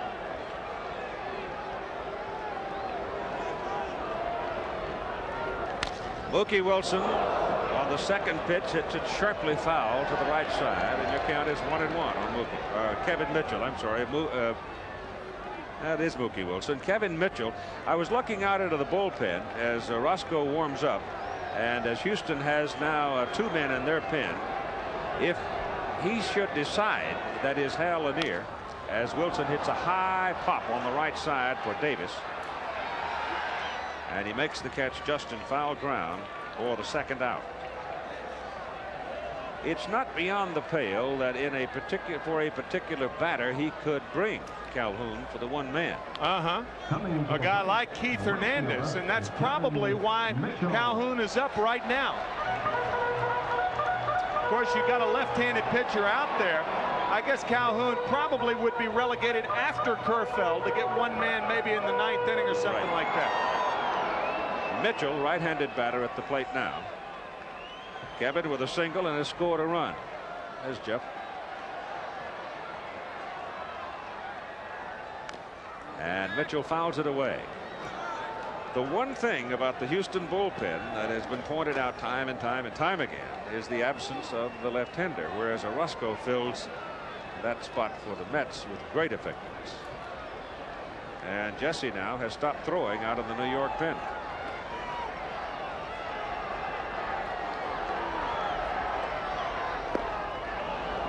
Mitchell swinging at a high fastball on the outside part of the plate, doesn't get it. He's behind now, 0-2. Kerfeld and Calhoun have both slowed down to become spectators now, so apparently they are ready. And apparently Orozco is ready.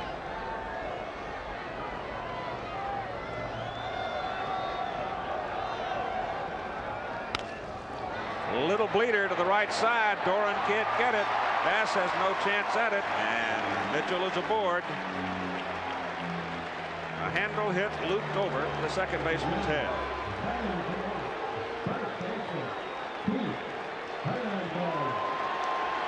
And Keith Hernandez coming to the plate.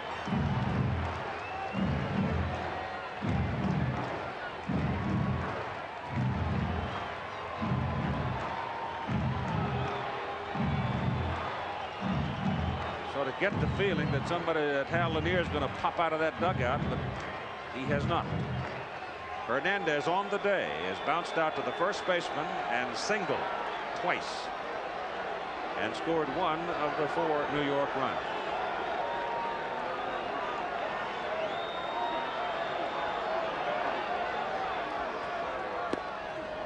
And Nepper gets a strike.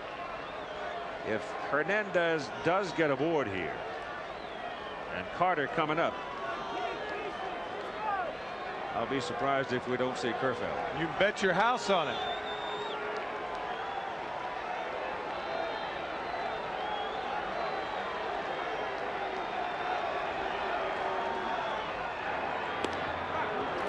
Kevin Mitchell, base runner with 2 out. Dykstra led off, struck out. Mookie Wilson fouled out. And there's Big Charlie.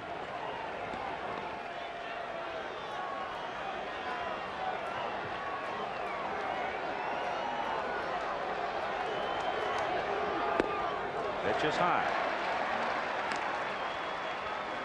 1 ball and 1 strike. One of the very difficult things about Keith Hernandez, he is so tough to defense against. You got to play him straight away. He uses all parts of the field in which to hit. Line to line hitter with good power to all fields.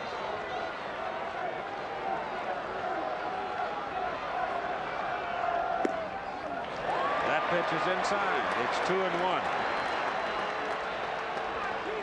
You can see there's one left-hander, and of course you got to count DeShays in there too, but he has not been active. Calhoun is listed as the only, quote, reliever.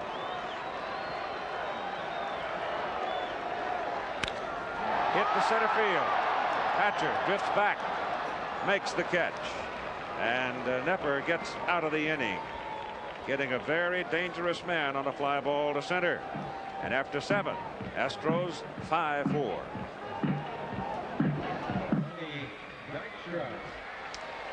The skyline of Manhattan. The attention of the big city, a great portion of it anyway, focused right out here on Shea Stadium. And tonight, Game 4 of the American League Championship Series, as Roger Clemens will go for the Red Sox and Don Sutton for the California Angels. Angels winning last night to go on top 2-1. Now we've got some changes for the New York Mets as Jesse Orosco comes in relief. Ron Darling started. Aguilera succeeded him in the 6th. Orosco's on in the 8th. Lenny Dykstra goes into center field, and Mookie Wilson moves over to left field, and Kevin Mitchell leaves the lineup. Jesse 8-6 on the year. He pitched a perfect inning, as Keith said earlier, at the Astrodome, striking out 1.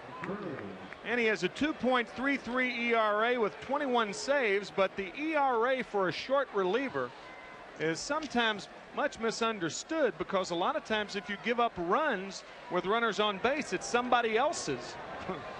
Yeah, there ought to be really a different department for short relievers ERAs. Orosco facing left-hander Jose Cruz, and he hits the outside corner. He pitched an inning in the opening game in relief of Dwight Gooden and was totally effective. Pitch is inside. Alan Ashby, the Houston catcher, will switch over and hit right-handed. And we may well see Dickie Thon come up for Craig Reynolds. You could see that. For 2 reasons. For defense, as he went in the other night, and for offense. Orosco now goes to 2 balls and a strike to Cruz. 5-4. Houston leads, batting in the top of the 8th inning. Mets came up with 4 runs in the bottom of the 6th. Rather weak swing by Jose, a sweep at it, if you will. Davey Lopes is the man holding the bat right now, so you could see Lopes as a pinch hitter as well. You might see Thon and Lopes both if somebody gets on. Cruz out on a pitch on the outside corner, called strike 3.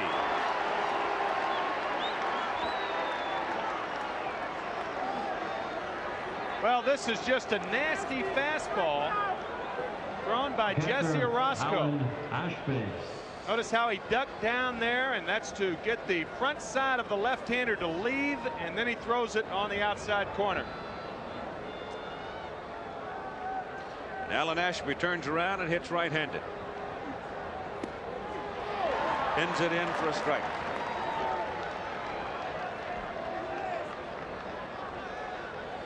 Davey Lopes is out in the on-deck circle and will hit apparently for Craig Reynolds. 1 ball and 1 strike to Ashby.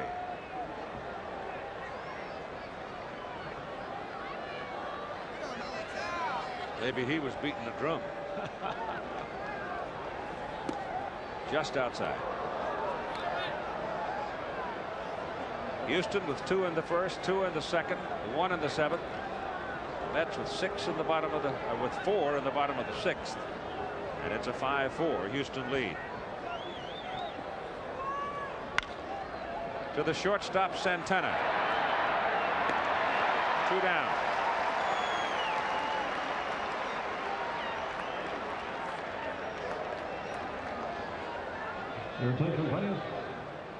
All right, Dickie Thon has come out now and is also standing at the on-deck circle, but it is Davey Lopes who will be hitting for the shortstop, Craig Reynolds. But Dickie Thon will surely go in at the shortstop position for the glove. This is a very interesting thing right here. I mean, if you pinch hit with Thon, then of course he stays in the ball game, but if he makes an out, the pitcher leads off the 9th inning. By pinch hitting Lopes and then putting Thon into the lineup, Hal Lanier will insert the pitcher in the 8-hole to make him the 9th hitter in the 9th inning. Very interesting and shrewd move by Hal Lanier. Davey Lopes, of course, so long with the Dodgers at second base, then Oakland, then Chicago, and now to Houston.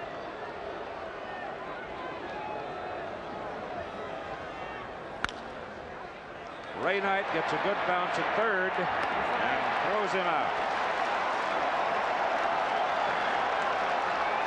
So Orozco comes in and gets Houston in order. And it's 5-4 in the middle of the 8th inning. Charlie Kerfeld, big right-hander. In relief now of Bob Nepper in the bottom of the 8th inning. Gary Carter comes out to face Kerfeld. Charlie was in 61 ball games as a reliever this season with a record of 11-2, and you saw there made a brief appearance in the championship series. He brings heat to the mound. In all forms, he is a zany character, I'll tell you. Throws awfully hard. Strike one to Carter. Bounced late. Darryl Strawberry is on deck, and then Ray Knight. Charlie Kerfeld made his major league debut as a starter in this ballpark in the middle of June of last year. Slider is outside. It's 2 balls and a strike. Houston's closer or door slammer, or call him what you want, Dave Smith, is now up in the bullpen. Back to the mound. Behind the back, grab by Kerfeld, and he throws out Carter. Well, you gotta love it. That's all there is to it. I mean, I don't either. Neither does he. But watch him catch it. It's part of the act. I'm telling you, he catches it. Now watch what he does to Carter. Watch. She's gonna point to him. Just for a little added emphasis. A little point there, Gary. I'm telling you, I don't believe it. I mean, if he doesn't catch that ball, conceivably that ball could go into center field for a base hit. Either that or it's a broken tailbone. Darryl Strawberry is at the plate. And the first pitch bounces to him. 1 out. Oh, Charlie, he'll make his mark before he's done. The Jetsons have arrived. Pitch is high for ball 2. It was Strawberry with that big 3-run home run that got the Mets even in the bottom of the 6th inning. There's a strike.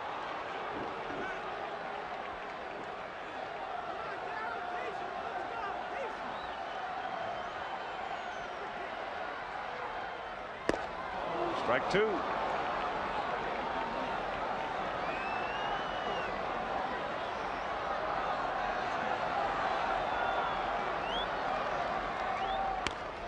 Foul ball, right side. Bill Robinson flags it down. First base coach. Kerfeld does not give you much time to take a breath. He no, comes he right doesn't. at you. Let me have the ball. I want to throw it.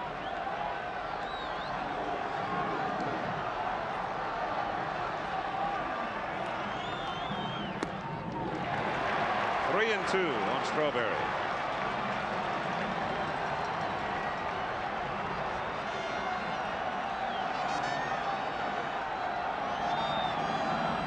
Struck him out.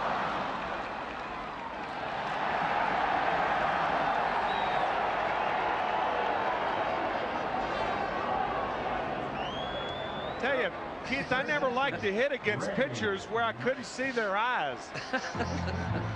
It reminds me of Bob Field back in that old Forbes Field. As you see, this is some gas right here. High fastball, and Strawberry swings and misses. Remember, Bob Field used to go behind the mound and clean his glasses, and then throw about 110 miles an hour. I'm telling you. Ray Knight fouls it off, and it just missed Tim McCarver.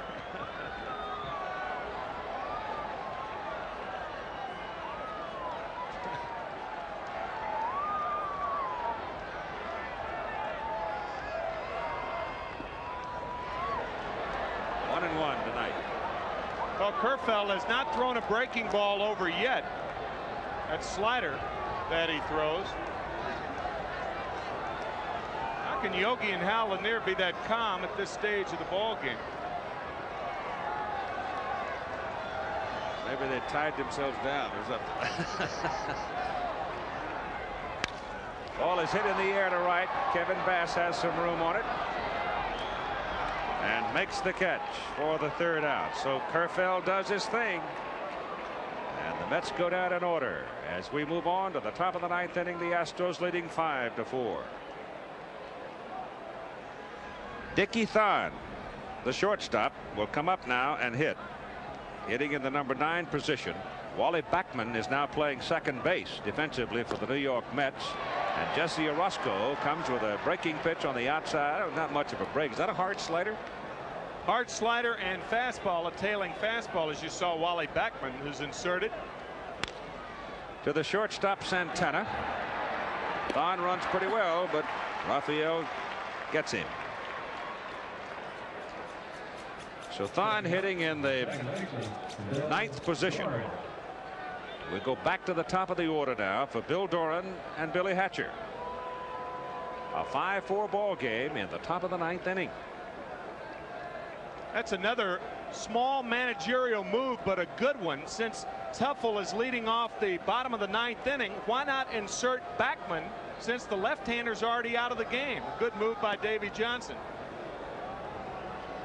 Pick up a little defense in the top of the 9th also, if needed. Dave Smith is no longer active in the Houston bullpen.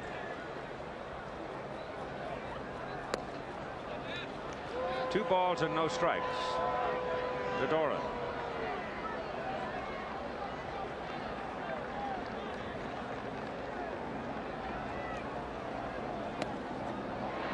Jesse reached back for a little extra on that fastball and brings it in to make it 2-1.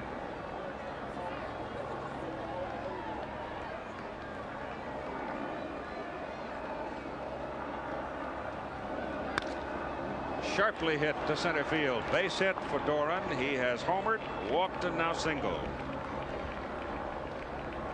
Center fielder, Billy Hatcher. Scheduled to come up for New York, bottom third of the order.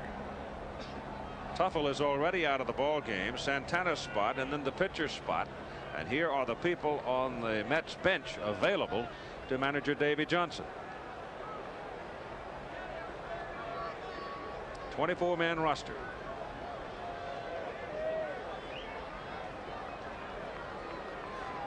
Billy Hatcher with Bill Doran on first base. I'll tell you, Keith, it amazes me, speaking of that 24-man roster, it amazes me that the major league club owners have maintained that 24-man roster throughout the 1986 season.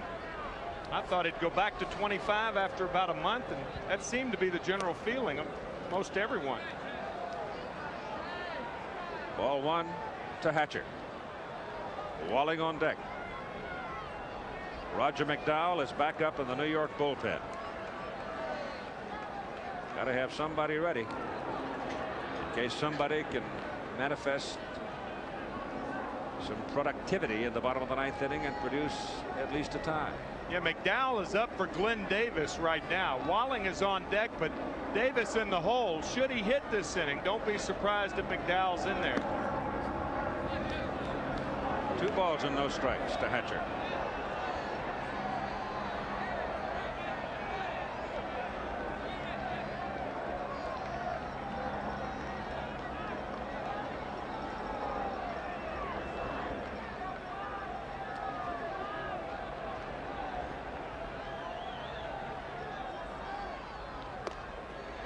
On the corner.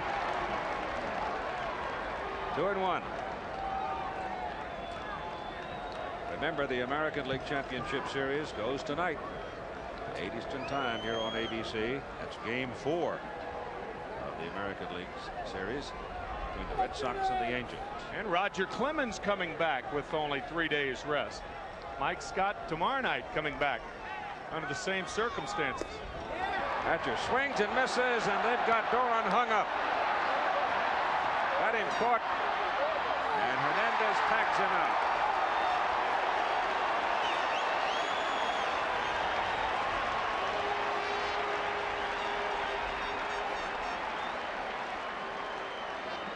So Hatcher swinging and missing, and Doran got caught between first and second. Right, it's a hit and run, and it's the responsibility of the hitter to put the ball in play.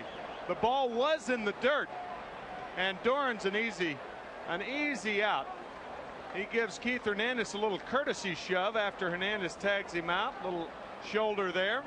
That will be logged by Hernandez because Bill Doran, the second baseman, covers second on a lot of double play attempts. 2 down, and Hatcher now with a 2-2 count.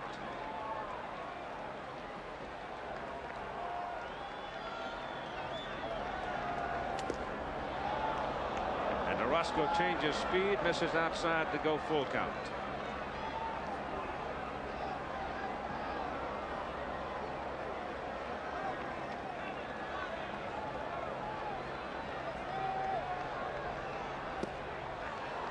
Hatcher walks.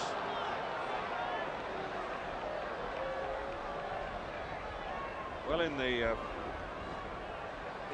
second ball game in Houston, you had Bass run into an out, and you had Hatcher get caught in a fly ball DP from the outfield. Well, of course, you know, on that double play ball, or beg your pardon, on the hit and run play, all a manager can do is try to get a hitter a good pitch to swing at. And Hal Lanier tried to do that, but unfortunately the ball was in the dirt, and Hatcher had to go for it, and Doran was a dead duck. Denny Walling takes ball 1 from Orozco.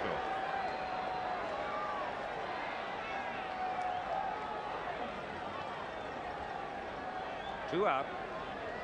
Top of the 9th inning. Houston leading 5-4. Check swing foul.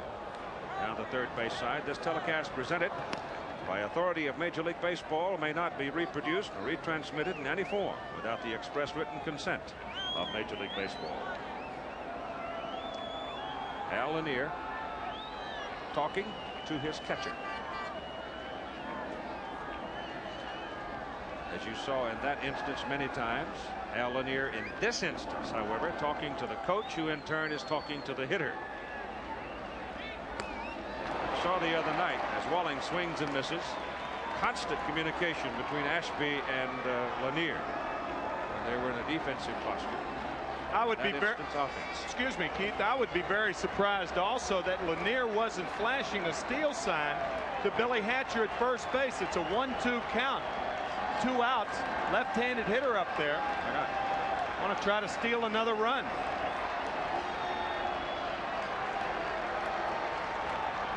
Hatcher goes. Pitch is swung on and fouled away, coming back out of play. So one would surmise that was the point of the sign language. Hatcher's looking at Minke at third base. A lot of coaches want you to look at them, as you see Dennis Minke, the third base coach of the Astros, before you get back to first base, because when you get back to first base, everybody's looking at the third base coach.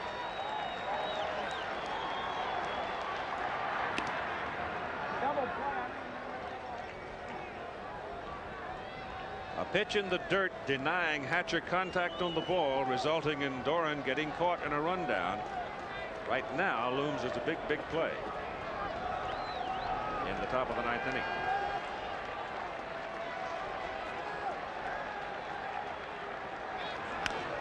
That's fouled away, and that time Hatcher made no move toward second. But again, as he walks back, he looks.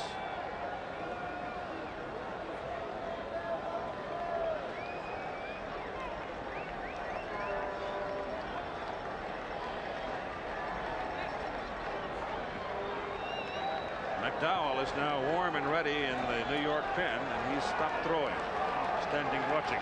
Hatcher's running right now. Well, not now, but once Orozco goes home, a lot of third base coaches give signs, and they try to decoy a catcher. They'll look off into the outfield as though they've done nothing down there. A lot of times that's kind of a dead giveaway that they have done something. Hernandez motioning to Orozco. You can see that movement. He's in his hold position. You watch his left hand now, and he will indicate to the pitcher when he wants him to come. That time he wanted him to come.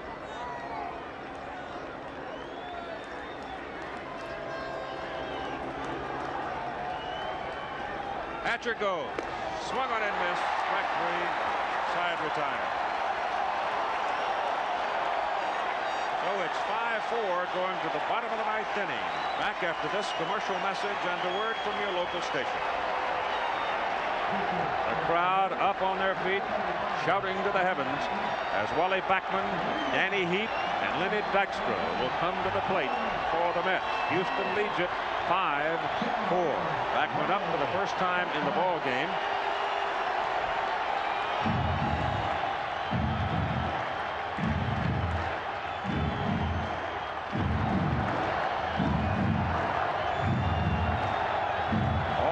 Left-handed hitters, and pitching now for Houston, the closer, Dave Smith. And the first pitch is ball 1. Never started Kerfield an inning. Now it's Dave Smith, the big man in the bullpen for the Astros. 33 saves on the year. That's why he's in there now. 1-1.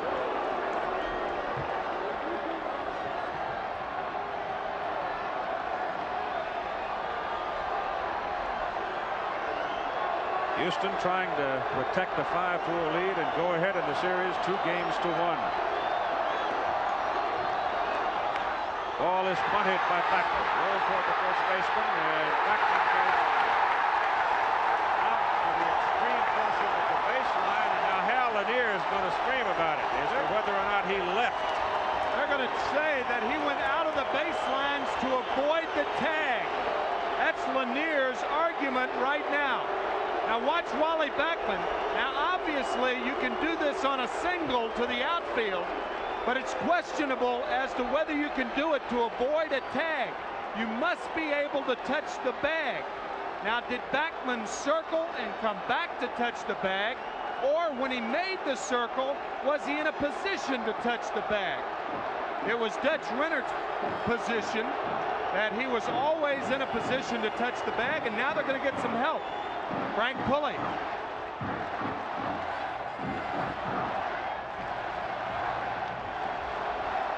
Frank Pulley, the plate umpire. It was Dutch Rennert's call, and he called him safe.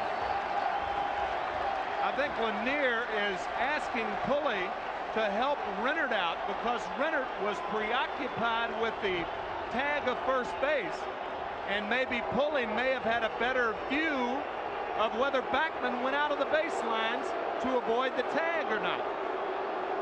Well, he clearly left the baseline. Yeah, you can do that. You can do that on a single. You see guys sweep around in the whole bit. But if you're doing it to avoid a tag, then it's another thing. See, that's why those 2 lines are right there. Now, he did go outside the line there, but he was able to come back and touch first base. And that's what the umpires have concluded. And so it is a bunt single for the leadoff man, Wally Backman, and here is Heap. Danny Heap with 9 pinch hits in 30 at-bats this season. Former Astro.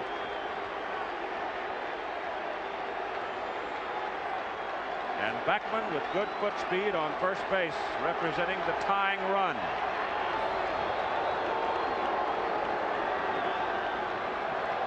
Heap against Smith, though, has not been productive this year.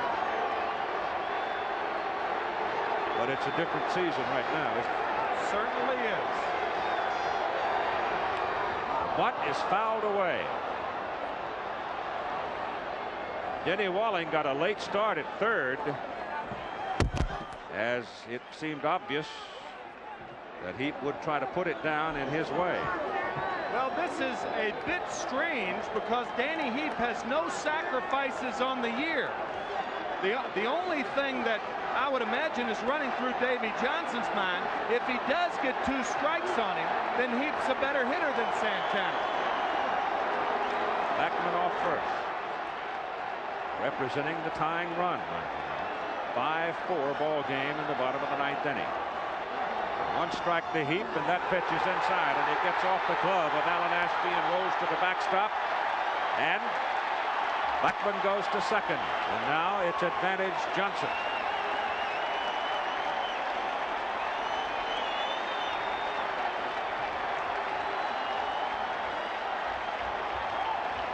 That fastball just clearly gets away from Ashby. It should be a pass ball. A lot of times when the hitter puts the bat up in front of the catcher's face, he loses the sight of the ball. It blocks his vision. It is a pass ball on Alan Ashby. Now I wonder if people will be funny. 1-1 count on him. Walling stays on the edge of the grass at third. And the pitch is eye high. 2 balls and a strike.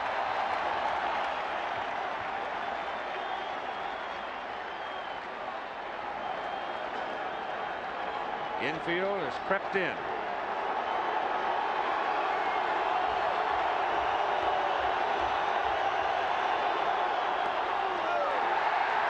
All 3.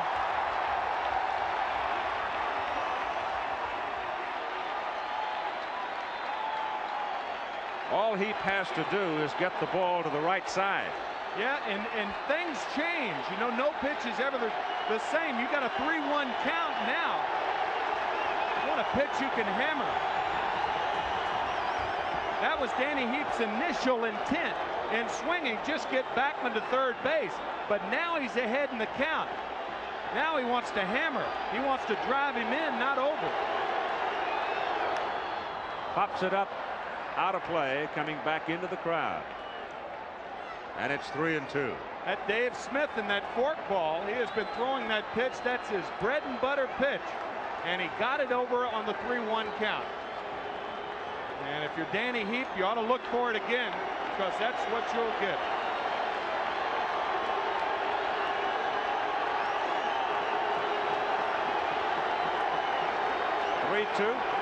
To Heap. Fly ball into medium depth center field. Backman comes halfway down and now goes back to second as Hatcher makes the catch, 1 out.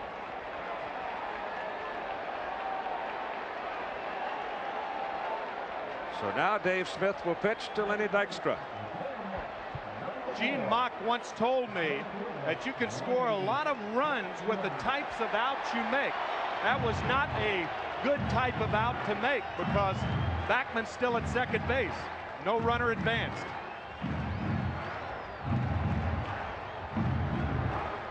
With Dykstra up, Mookie Wilson now to the on-deck circle and 1 out. 5-4, Houston lead. I'd say no types of outs are nice to make, but if you do make them, you want to at least advance the runner, especially in this situation. Dykstra fouls it back. Strike 1.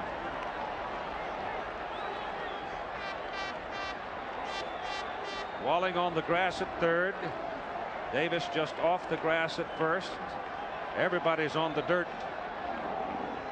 Or the edge of their seats.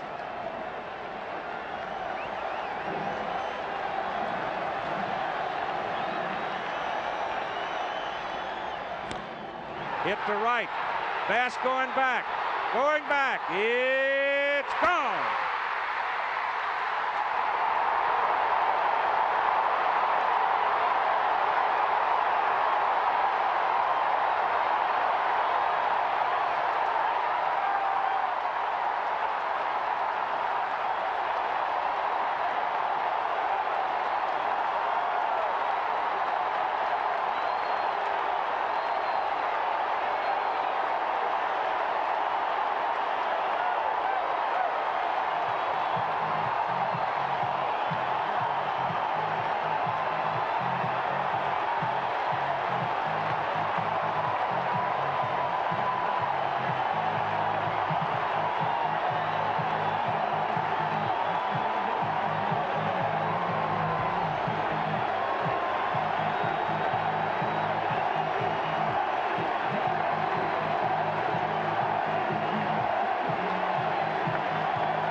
Two-run home run by Lenny Dykstra, and the Mets beat the Astros in the bottom of the 9th inning, 6-5.